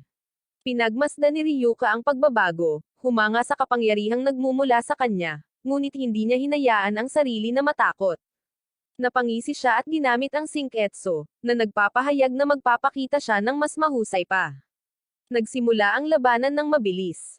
Inilunsad ni Ryuka ang kanyang pag-atake sa pinakamataas na bilis, ang kanyang mga sandata ay mabilis na humahampas sa hangin, ngunit umiwas si Sajimo ng may katumpakan sa operasyon, inaasahan ang bawat galaw at walang kahirap-hirap na kontra-atake. Tila buhay ang kanyang uniforme, gumagalaw ng may perpektong pagkakasabay sa bawat kilos. Kahit nataglay ang lahat ng lakas at bilis ni Ryuka, hindi siya makatama. Ang uniforme ni Sajimo ay may kakayahang bamasa ng buo ng mga galaw ng tao, inaasahan ang anumang aksyon bago pa man ito mangyari. Nawalan ng masabi ang mga manunood sa kanyang bagong tuklas na kakayahan. Unti-unti, naunawaan ng lahat kung bakit pinili ni Kiryon na huwag panoorin ang laban. Alam na niya ang resulta. Ngayong nasa lubos na kalamangan na si Sajimo, tumigil na siya sa pag-asam at sumugod na sa offensiba. Kahit na maraming beses na tinamaan si Ryuka, hindi siya umatras. Determinado at may pagmamalaki, nagpakita siya ng kahangahangang katatagan, kahit laban sa isang kalaban na tila walang talo. Dahil alam niyang hindi sapat ang pakikipaglaban, humingi ng pabor si Ryuka sa Shinetsu, isang mapanganib na maniobra na maaaring magbago ng lahat. Sinubukan ni Ryuka ang isang bagong pag-atake, mahusay na umiwas, ngunit may bahagi ng Shinetsu ang naputol. Ang piraso ng tela na itinulak ng atake ay direktang lumipad sa mga mata ni Sajimo, tinakpan ang kanyang paningin at sandaling nabulag siya. Sinamantala ni Ryuka ang pagkakataon ng walang pag-aalinlangan. Sa isang mabilis na pag-ikot, tinamaan niya ito ng determinado, na nagtapos sa laban. Kahit na natalo at walang silbi ang kanyang uniforme, sinubukan ni Sajimo na magpatuloy sa pakikipaglaban ngunit napaluhod, na nagdulot ng kahihiyan sa Big Four. Mula sa malayo, pinagmasdan ni Akira ang labanan at nagkomento ng may pag-iisip na ang labis na pag-asa sa iisang kasanayan ay palaging isang pagkakamali, isang aral na natutunan ni Sajimo sa mahirap na paraan. Maya-maya, pag-uwi, nagpakita si Ryuka na pinaplanse ang Senador Etso, inaalagaan siya ng may pag-iingat. Ang uniforme, na ngayon ay naayos na, ay nagsabing nasisiyahan ito sa sensasyon. At ngumiti si Ryuka, nakahinga ng maluwag na nagtagumpay ang kanyang plano na bulagin si Sajimo, at nagreklamo pa nga na ayaw nitong maputol. Inamin ni Senador Etso na masarap sa pakiramdam. Natuwa si Ryuka, at sumagot na binabayaran niya ito para sa pinsala, ginagawa ito ng may kasiyahan, na parang isang ritual ng pakikipagtulungan sa pagitan ng dalawa. Mausisa na pinagmasdan ni Mataro, kapatid ni Shoka, at sinabing kinakausap na naman ni Ryuka ang uniforme. Bago pa siya makapagpatuloy, sinabihan siya ni Shoka na tumahimik at matulog, sanay na sa mga kakaibang ugali ng kanyang kaibigan. Samantala, sa laboratorio ng pananahi, nagpakita si Sajimo sa harap ni Ayuri, ang mananahi ng akademya, na humihingi ng agarang pabor. Gusto niya ng isang bagay na makakatulong sa kanya na malampasan ang kanyang mga limitasyon. Di nagtagal, nagpakita si Sajimo na nakaluhod sa harap niya. Nagmakaawa siya para sa isa pang pagkakataon, na nangangako na sa pagkakataong ito ay hindi siya mabibigo. Matalim na titig ni Kiryon, na sinabing wala siyang silbi sa mga kabiguan or sa mga taong walang tunay na determinasyon. Gayunpaman, itinaas ni Sajimo ang kanyang mukha at ipinahayag na papatunayan niya ang kabaligtaran, ipinapakita ang kanyang determinasyon at ipinapakita na handa siyang gawin ang lahat upang maging mas malakas. Kinabukasan, tahimik na nagsisipilyo si Ryuka ng gambolain siya ni Sajimo, na muling nagpakita sa kanyang harapan, matatag at determinado, na nagmumungkahi ng isa pang hamon. Tinanggap ni Ryuka at tinukso, mukhang nagiging mahina na si Kiryon, nagbibigay na ngayon ng pangalawang pagkakataon. Hindi sumagot si Sajimo, ngumiti lamang siya ng may kumpiyansa. Nang magsimula ang laban, may naramdamang kakaiba ang Shinetsu. Binalaan niya si Ryuka na may kakaibang nagmumula sa kanya. Gayunpaman, nanatiling kumpiyansa si Ryuka at sinubukang ulitin ang parehong pag-atake na tumalo sa kanya noon. Gayunpaman, sa pagkakataong ito, madali nang ipinagtanggol ito ni Sajimo. Nagulat si Ryuka at sa kanya napagtanto na nakapikit na ang kanyang mga mata. Natalo siya sa nakaraang laban dahil sa labis na kumpiyansa sa kanyang paningin. Ngayong wala na ito, pinilit niya ang kanyang sarili na manatiling alerto sa bawat detalye sa kapaligiran. Mula sa malayo, pinagmasdan at pinuri ni Kiryon, kahanga-hanga, isang lalaking kumikilala sa kanyang pagkakamali at isinakripisyo ang lahat upang malampasan ito. Ryuka, mauunawaan mo ang tunay na kahulugan nito. Sa panahon ng laban, sumulong si Sajimo kahit bulag. Ang kanyang mga atake ay tumpak at walang humpay. Naramdaman niya ang paghinga, ang amoy ng pawis, at maging ang mga iniisip ni Ryuka na dumadaloy kasabay ng init ng labanan. Gamit ang isang matatag na boses, ipinahayag niya, ito ang Shenanso, ang mga mata ng isipan. Sa pamamagitan ng pagtatakip sa kanyang paningin, nadagdagan niya ang kanyang pagkakatugma sa uniforme. Ngayon ang suot ay naging kanyang mga mata, ilong, at tainga, isang kumpletong karugtong ng kanyang mga pandama. Walang sino man ang makakatakas sa kanyang mga pag-atake. Sinubukan ni Ryuka na gumanti, ngunit ang kanyang talim ng gunting ay natapon. Sinubukan niyang bawiin ito ngunit paulit-ulit na tinamaan ng walang pagkakataong ipagtanggol ang sarili. Nang malapit nang ibigay ni Sajimo ang huling atake, uminit ng sobra ang kanyang uniforme. Pinilit siyang huminto sandali dahil sa naipon na enerhiya, sapat na oras para makatakas si Ryuka. Dahil sa pagod, lumuhad si Sajimo, dismayado na hindi niya natapos ang laban. Ngunit lumapit si Kiryon, na may pagmamalaki, at ipinahayag, napakahusay ng ginawa mo, lumampas ka sa iyong limitasyon. Tiningnan niya ito ng may paggalang, at sa unang pagkakataon, ang katahimikan ni Sajimo ay mas malakas na nagsasalita kaysa sa anumang tagumpay. Alam ni Ryuka na maswerte siya sa pagkakataong ito. Si Sajimo ay isang karapat-dapat na kalaban, marahil ang pinakamahirap na hinarap niya, ngunit ang pagtakas ay hindi kailanman naging isang opsyon. Kailangan pa rin niyang tuklasin ang katotohanan tungkol sa pagkasawi ng kanyang ama. Samantala, lalo pang pinagbuti ni Sajimo ang kanyang uniforme. Humarap siya kay Kiryon, mahinahong sinabi, nang nakapikit ang aking mga mata, nararamdaman ko ang buong mundo. Pinasalamatan niya ito para sa bagong pagkakataon ngunit tinanggihan ang imbitasyon ni Kiryon para sa tsaa, ipinaliwanag na ang kanyang papag ay naging lubhang sensitibo sa init. Ngumiti lamang ito, ipinagmamalaki ang kanyang determinasyon. Pagbalik sa bahay ni Shouka, nagpatuloy ang kaguluhan sa pamilya. Nilamon ng lahat ang kanilang pagkain na parang ito na ang kanilang huling pagkain. Sa gitna ng mga papuri sa ina ni Shouka, pinanood ni Ryuka ang eksena ng may bahagyang ngiti. Maya-maya, habang naghahanda siya para sa paliligo, huminto siya sandali. Hindi pa siya nakaranas ng isang maayos na hapunan ng pamilya, at ngayon ay napagtanto niya kung gaano kasarap ang pagkain kapag magkakasama ang lahat. Bigla, nakarinig siya ng ingay sa likod ng kortina. Ibinaba niya ito, naabutan niya ang buong pamilya na nagmamasid sa kanya. Galit na galit, sinugod niya sila, at pinahirapan ng maayos. Kinabukasan sa paaralan, sina Ryuka at Shouka ay mapayapang kumakain ng tanghalian hanggang sa sila ay nag-ambala ng presidente ng knife throwing club, si Noto. Dahil sa inis na sinira niya ang kanilang pagkain, hindi nag-atubili si Ryuka at tinalo siya sa isang atake. Di nagtagal, nagpakita ang isa pa, ang presidente ng Nanjing Lily Club, na sinaktan din. At parang hindi pa iyon sapat, sinubukan din ng presidente ng Balancing Club ang kanyang swerte at napunta sa sahig sa loob ng ilang segundo. Matapos talunin silang lahat, nagtaka si Ryuka kung bakit napakaraming club na ganoon. Ipinaliwanag ni Shouka na noong una ay bahagi sila ng iisang grupo, ngunit naghiwalay sila matapos matuklasan na kung sino man ang makatalo kay Ryuka ay aakyat sa 3-star level. Ang problema ay hindi ka maaaring magkaroon ng 2-star uniform nang hindi ka presidente ng isang club. Kaya dahil sa lubos na ambisyon, nagtatag sila ng 12-12 ng mga bagong club. Mas maraming bituin, mas maganda ang buhay sa loob ng akademya at desperado sila para doon.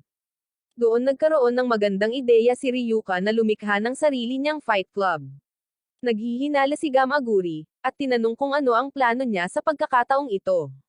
Sumagot si Ryuka na dahil hinahabol siya ng napakaraming walang silbi na club, haharapin niya ito sa kanyang sariling paraan sa pamamagitan ng pagtatatag ng sarili niya. Nagduda siya na maaaprubahan ang kahilingan.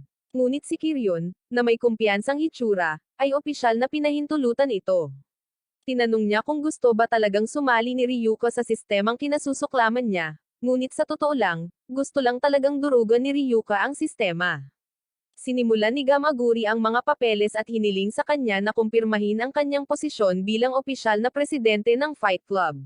Pagkatapos ay ipinakita niya ang isang malawak na listahan ng mga patakaran na dapat sundin ng lahat ng presidente, mandatoryong mga pagpupulong sa umaga, pagsusumit ng mga ulat, pamamahala ng gastos, mga probisyon para sa susunod na buwan, at iba pang mga burokratikong pamamaraan. Nakikita ang lahat ng mga responsibilidad na iyon, nagpasya si Ryuka na ipasa ang tungkulin kay Shoka, na labis na nataranta. Malinaw na ayaw niya sa posisyon, dahil nakita niyang hindi patas na may tulak sa ganitong gulo. Ngunit tiniyak sa kanya ni Ryuka na haharapin niya ang pinakamahirap na bahagi, at tatalunan ang lahat ng may kahusayan. Bukod pa rito, makakatanggap ang club ng mga gantimpala at isang magandang reputasyon, na makakatulong sa kanila sa pananalapi. Kahit halos mabaliw, huminga ng malalim si Shoka at tinanggap ang hamon. Samantala, sumailalim si Ryuka sa matinding pagsasanay habang ang ama at ina ni Shoka ay gumagastos ng pera sa mga inumin at walang kabuluhang kasiyahan. Maging sina Mataro at Little Guts ay sumali, bumibili ng mga bagay na hindi naman kailangan. Nagpatuloy ang pagsasanay ng walang tigil at nagsimulang maramdaman ni Ryuka na ginagamit lamang siya bilang kasangkapan para sa pag-unlad. Samantala, si Shoka, na lalong nasangkot, ay nagsimulang magpakita ng madalas sa mga pagpupulong ng mga pinuno ng Hanoji Academy. Binalaan ni Gamaguri si Kiryon na kung walang gagawin sa lalong madaling panahon, sila ay mapapasailalim sa pinakasentro ng konseho ng mga mag-aaral. Ngunit si Miss Kiryon, na may kumpiyansa, ay iginiit na kung sila ay matatalo, hindi iyon mangyayari. Nag-alok si Sajimon na harapin muli si Ryuka, sabik sa isang bagong tunggalian. Ngunit humingi ng pasensya si Kiryon. Nilinaw niya na mayroon siyang plano sa isip at ang sandali ay nangangailangan lamang ng paghihintay at pagmamasid. Gusto niyang makita kung hanggang saan ang mararating ng dalawa, kung sisirain ba nila ang akademya mula sa loob o magiging bahagi nito. Samantala, natagpuan ni Ryuka ang kanyang sarili na kumakain ng hapunan ng mag-isa. Ang bahay, na dating maingay, ngayon ay parang malamig at malayo. Kahit ang mausisa na tingin mula sa pamilya habang naliligo siya ay wala nang natitira. Masyadong abala ang lahat sa kanilang bagong buhay na puno ng karangyon. Tahimik na nagmamasid ang Shinetsu at nagtanong kung iyon nga ba talaga ang ibig sabihin ng magtagumpay sa buhay. Ang tanong na iyon ang nagpaisip sa kanya. Pagkatapos ay dumating ang malaking araw, ang oras para harapin ang Big Four. Tuwang-tuwa si Shoka, at sinabing kung mananalo sila sa labanang ito, opisyal na magiging bahagi ng konseho ng mga estudyante ang Fight Club. Muli, nangangarap siya ng kayamanan at pagkilala. Ngunit ang hindi niya inaasahan ay ang pag-atras ni Ryuka sa huling sandali, pagod na sa pagkukunwari at sa direksyon ng lahat. Nang makita ang pag-aatubili, inalok ni Kiryon si Shoka ng paraan palabas. Binigyan niya ito ng uniforme at nagmungkahi ng isang simple ngunit malupit na hamon, ang kailangan lang gawin ni Shoka ay labanan si Ryuka. Sa pamamagitan ng pagkatalo kay Ryuka, sinabi ni Kiryon na pananatilihin niya ang marangyang buhay na nakamit ng pamilya ni Shoka at, bilang gantimpala, bibigyan siya ng 3-star na uniforme. Malinaw na ayaw ni Shoka na bumalik sa mga slum or mawala ang ginhawa na kanyang naranasan. Nang hindi nag-isip ng 2 beses, isinuot niya ang uniforme, na nahati sa pagitan ng pag-aatubili at kasakiman, at naghanda para sa labanan. Mula sa tuktok ng tore, pinagmasdan ni Akira ang eksena at iniisip kung tunay nga ba silang maglalaban. Nabigla ang mga miyembro ng konseho ng mga estudyante sa maruming laro ni Kiryon, na mahinahong nanunood ng lahat ng may itsura ng kasiyahan. Samantala, inilunsad ni Shoka ang kanyang pag-atake na puno ng isang uri ng enerhiya na hindi niya naramdaman noon. Sinubukan siyang kumbansihin ni Ryuka na tumigil, hinihiling sa kanya na alalahanin kung sino talaga siya. Ngunit sumigaw si Shoka na hindi niya ito maaaring isuko. Sa unang pagkakataon, siya at ang kanyang pamilya ay namumuhay sa karangyan at ginhawa, at wala siyang balak na isuko ito. Sa sandaling iyon, dumating ang kanyang pamilya, hindi lubos na nauunawaan ang nangyayari. Ngunit sa halip na suportahan si Ryuka, sinimulan nilang i-cheer si Shoka, sinabihan siyang talunin ang kanyang kalaban. Ang kanilang mga mata ay nagniningning sa kasakiman. Lubos silang natupok ng pagnanais na mapanatili ang kayamanan at mga pribilehiyo. Nanood si Kiryun mula sa malayo at malamig na sinabihan si Ryuka na magbigay pansin, dahil nasasaksihan niya ang tunay na mukha ng kalikasan ng tao. Ipinaliwanag niya na kapag natikman ng mga tao ang mga makamdoong kasiyahan, nagiging alipin sila nito. Kinakain ng kasakiman ang lahat, at tulad ng pamilyang Manoko, lahat ay nauuwi sa pagyuko sa kapangyarihan at dominasyon. Pinatitibay niya sa pamamagitan ng isang malupit na ngiti na ang mga tao ay parang mga hayop na kailangang amuyin sa pamamagitan ng puwersa. Kahit na ibinigay niya ang lahat, hindi alam ni Shoka ang kanyang ginagawa. Si Ryuka naman ay tumangging gumanti, tiniis ang bawat atake. Nagsimulang questionin ng konseho kung talagang handa ba siyang isakripisyo ang kanyang sariling buhay para lamang protektahan ang isang pagkakaibigan, ngunit walang humpay at udyok ng uniforme, patuloy siyang sinasaktan ni Shoka ng buong lakas. Habang ang kanyang pamilya, bulag sa pagnanais at ambisyon, ay sumisigaw, na hinihimok siyang huwag tumigil. Matapos ang ilang oras ng pakikipaglaban, lumalaban pa rin si Ryuka. Nang malapit nang magbigay si Shoka ng isang mapaminsalang atake, nagsimula siyang umiyak, nanginginig, at tinanong ang kanyang mga magulang kung bakit hindi nila siya pinigilan ng mas maaga. Habang lumuluha, inamin ni Shoka na ang kanyang tunay na layunin bilang pangulo ng Fight Club ay ang makahanap ng kaligayahan at mapabuti ang buhay ng lahat. Ngunit sa sandaling iyon, napagtanto niya na ang lahat ng ito ay isang ilusyon lamang, isang huwad na kaligayahan. Nabulag sila ng kasakiman, at sa wakas ay nakita niya ito. Sa pamamagitan ng mga hikbi, inamin ni Shoka na siya ay may kasalanan tulad ng kanyang sariling pamilya. Pagkatapos, tinipon ang lahat ng kanyang lakas, nagbigay siya ng isang huling atake na ganap na Samaire sa arena. Pagkatapos ay nabunyag na ang uniforme ni Shoka ay mas malakas kaysa sa inaakala. Sa buong laban, hindi talaga niya sinusubukang saktan si Ryuka. Lumalaban siya laban sa kanya at laban sa kanyang sariling mga ambisyon. Dahil sa pagod, humingi ng tawad si Shoka kay Ryuka at opisyal na idineklara ang pagbuwag ng Fight Club. Mula ngayon, babalik si Shoka Manshoko sa pagiging isang walang silbing estudyante. Lumapit si Ryuka at may determinasyong tumingin kay Kiryun, sinasabing ang mga tao ay hindi kasing hina ng kanyang pinaniniwalaan. Tunay ngang malalampasan ng mga tao ang kanilang mga hangarin at ambisyon sa pamamagitan ng lubos na paghahangad. Dahil dito, sinira niya ang uniforme ni Shoka, na nagdulot ng tiyak na pagtatapos sa alitan na iyon. Kinabukasan, inanunsyo ni Miss Kiryun ang isang bagong sistema para sa konseho ng mga estudyante. Mula ngayon, lahat ng estudyante ay may karapatang mag-atake sa isa't isa, walang mga patakaran. Mga pag-atake mula sa likuran, kaduwagan, pandaraya, lahat ay pinapayagan. Sa loob ng 7 araw, maghahari ang kaguluhan. Sa pagtatapos ng panahong iyon, sino mang mananatiling nakatayo ang siyang mananalo. Ang mga nakaligtas na ito ay makakatanggap ng mga bagong uniforme bilang bahagi ng isang bagong sistema ng natural na halalan. Upang protektahan ang kanilang sarili, ang konseho ay lumikha ng isang harang na gawa sa mga hibla ng buhay, na hindi maarok kahit ng sinetso.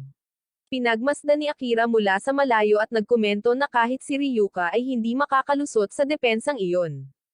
Samantala, ang lungsod ay nalulunod sa kalituhan.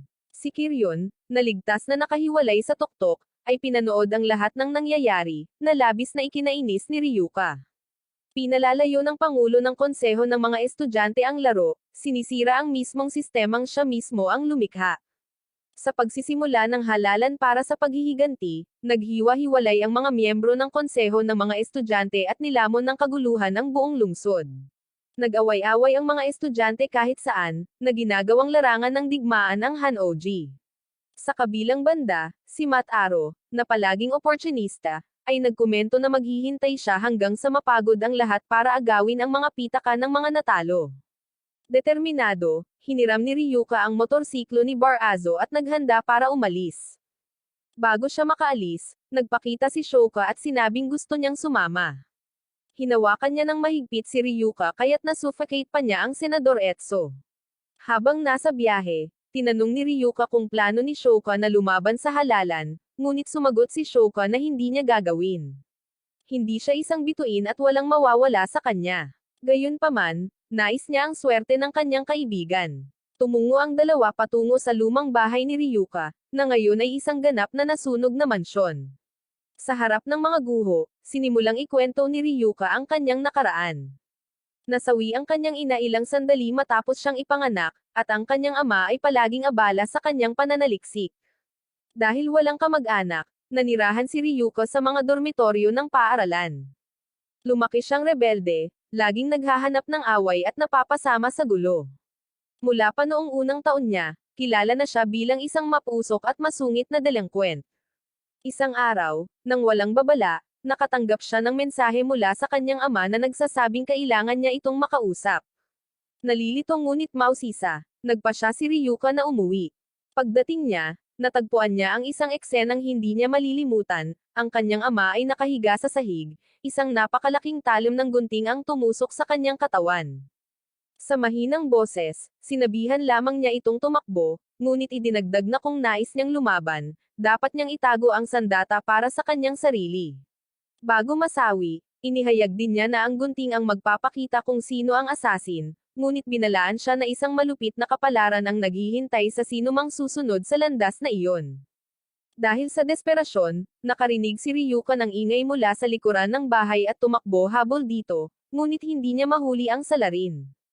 Di nagtagal, sumabog ang bahay, nilamon ang lahat ng natitirang mga pahiwatig at alaala.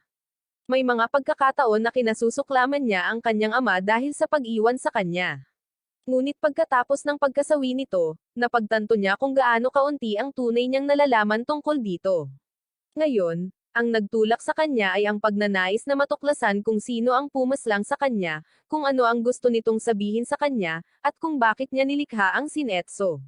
Determinado, hinalugog niya ang sunog na lupa para sa anumang pahiwatig ngunit wala siyang nakita. Kalaunan, nang magpasya siyang bumalik, nasira ang motorsiklo sa gitna ng kalsada, at napilitan silang dalawa ni Shoka na itulak ang motor sa mahahabang kalye. Habang nasa biyahe, sinubukan ni Shoka na pasayahin siya.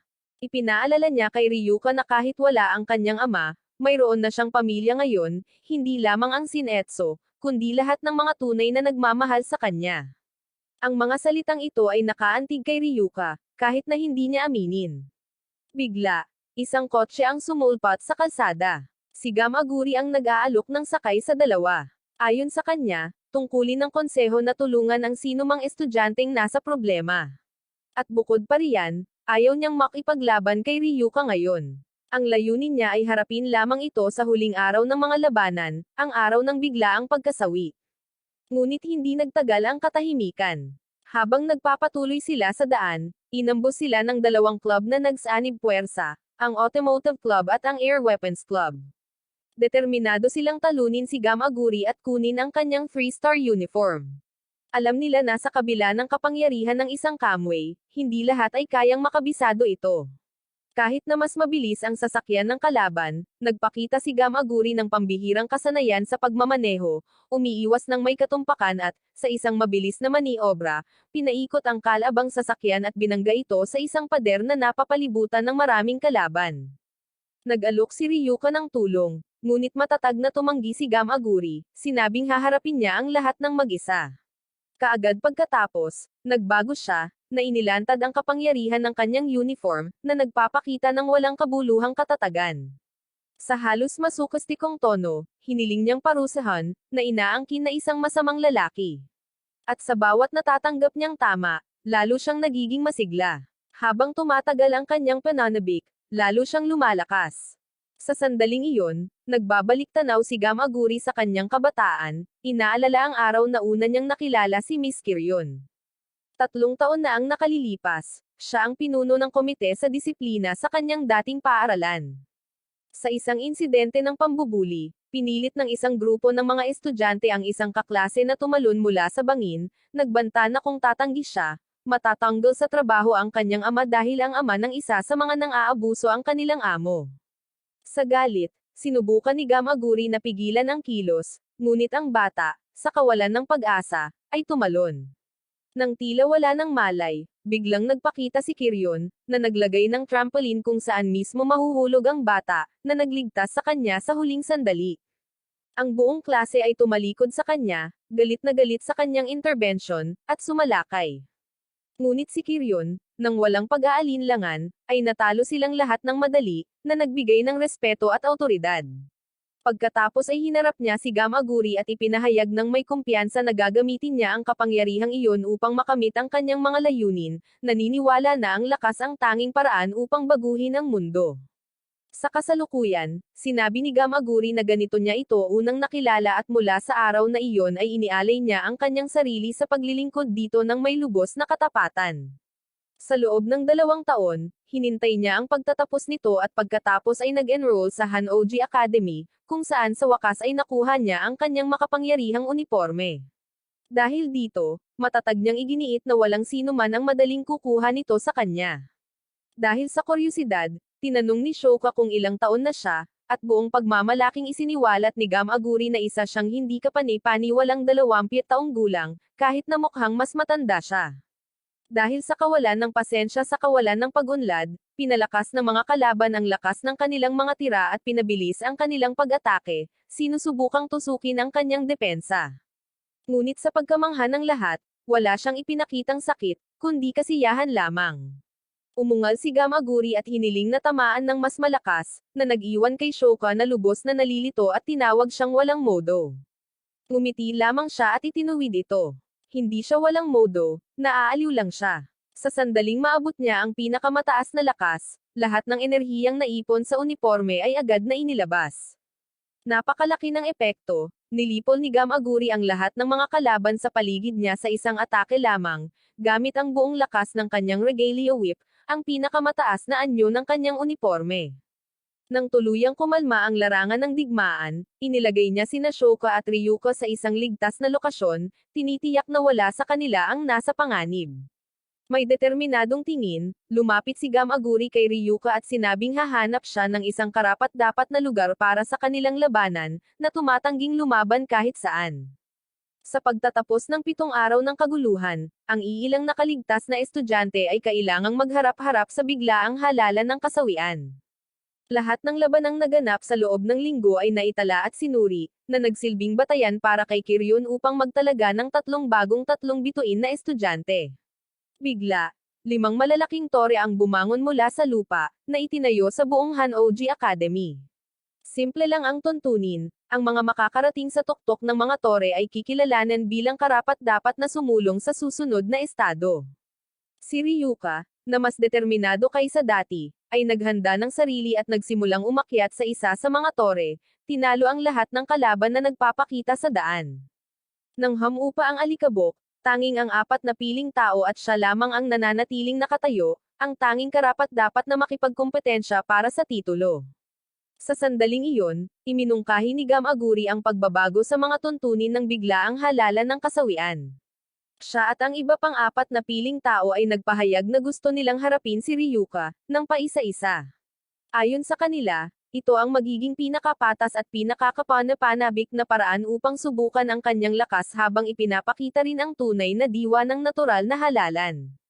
Natagpuan ni Kiryon ang ideya na kahanga-hanga at sumang-ayon ng walang pag-aalinlangan. Kaagad pagkatapos, isang napakalaking arena ang bumangon mula sa lupa, espesyal na inihanda para sa huling paghaharap.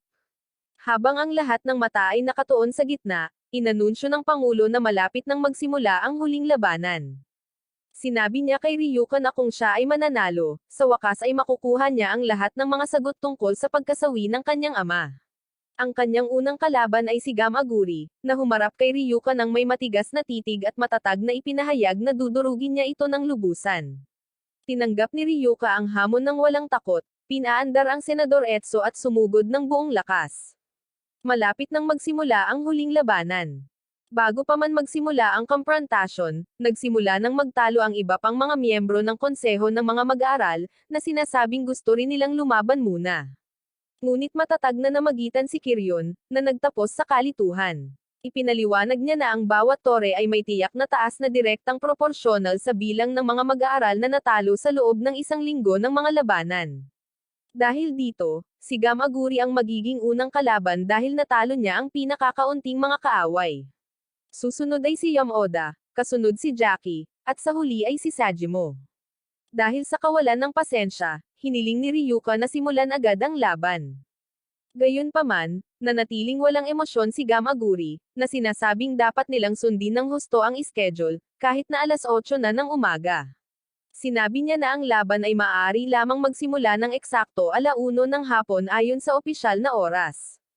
Inisip ni Ryuka na katawa-tawa ito at malakas na nagreklamo, ngunit tumugon si Gamaguri ng may karaniwang katigasan. Ito ang disiplina at ang paggalang sa mga patakaran ang nagpapanatili ng kaayusan. Habang tumitindi ang tensyon sa arena, isang anunsyo ang kumalat sa buong lungsod. Ipinalabas ng mga loudspeaker at screen ang engranding kaganapan. Malapit nang magsimula ang huling labanan sa pagitan ng 4 na piling miyembro ng Hanoji Academy at ni Ryuka. Lahat ay iniimbitahan na masaksihan ang makasaysayang komprontasyong ito. Sa bahay ng Monensoko, ayaw palampasin ni Barazo ang palabas kahit ano paman. Sinabihan niya si Mataro na maghanap ng TV, at ang bata, desperado, ay nakahanap pa rin ng isa, ngunit natuklasan nilang wala ng laman ang set sa loob. Dahil walang mga pyesa or gumaganang screen, at walang ibang pagpipilian, tumakbo sila sa pinakamalapit na tindahan ng elektroniko, determinadong panuurin ang laban kahit ano paman. Samantala, inalok ni Shoko si Ryuka ng tsaa, sinusubukang pakalmayan ito bago magsimula ang laban. Pagkatapos noon, dumating si Akira sa kanyang karaniwang paraan ng pag-arte. Nakangiti niyang sinabing nag-ulo na si Ryuka sa pagkakataong ito. Si Shoka, natuwang-tuwa, ay nagtanong kung pumunta rin ba siya para mag-cheer sa kanya. Sumagot siya na parang nagbibiro na oo. At bago pa makareact si Shoka, panaralisan niya ito gamit ang isang karayom, na nag-iwan sa kanya na natigilan sandali. Sa isang dramatikong galaw, inalis ni Akira ang kanyang salamin at inactivate ang kanyang gwapo mode, na nagniningning na parang mga spotlight sa kanya. Pagkatapos ay humarap siya kay Ryuka at sinabing, "Seryoso, tumigil ka na sa pakikipaglaban sa Big Four. Nasa ibang level sila kumpara sa mga club president na nakalaban mo sa ngayon." Tila hindi natatakot si Ryuka, at tumataas ang tensyon habang papalapit ang oras ng laban. Muling nagbabala si Akira na ang pagharap sa lahat ng 4 sa Big Four ng magkaharap ay parang pagpapakasawi, ngunit hindi umiwas si Ryuka. Tinitigan niya ito ng masama at sinabing wala siyang alam, kaya dapat niyang itago ang kanyang opinyon sa kanyang sarili. Sabi niya makikinig lang siya kung ipapaliwanag nito ang lahat, simula sa kung bakit nasawi ang kanyang ama. Nag-alangan si Akira at pagkatapos ng maikling katahimikan ay inamin niyang hindi niya maaaring ibunyag ang impormasyong iyon. Dahil sa inis, pinutol siya ni Ryuka ng walang awa. Pagkatapos ay tumahimik at manood na lang. Tatapusin namin ni Shinetsu si Kiryon dito mismo at huhugutan ang katotohanan mula sa kanya gamit ang aming sariling mga kamay. Upang tapusin ang pag-uusap, idinagdag niya, at gagawing normal muli si Shoka. Mas mainam na makipag-usap sa kanya kaysa makipag-usap sa iyo. Bamantong hininga lang si Akira, sumuko na habang si Ryuka ay patungo na sa larangan ng digmaan.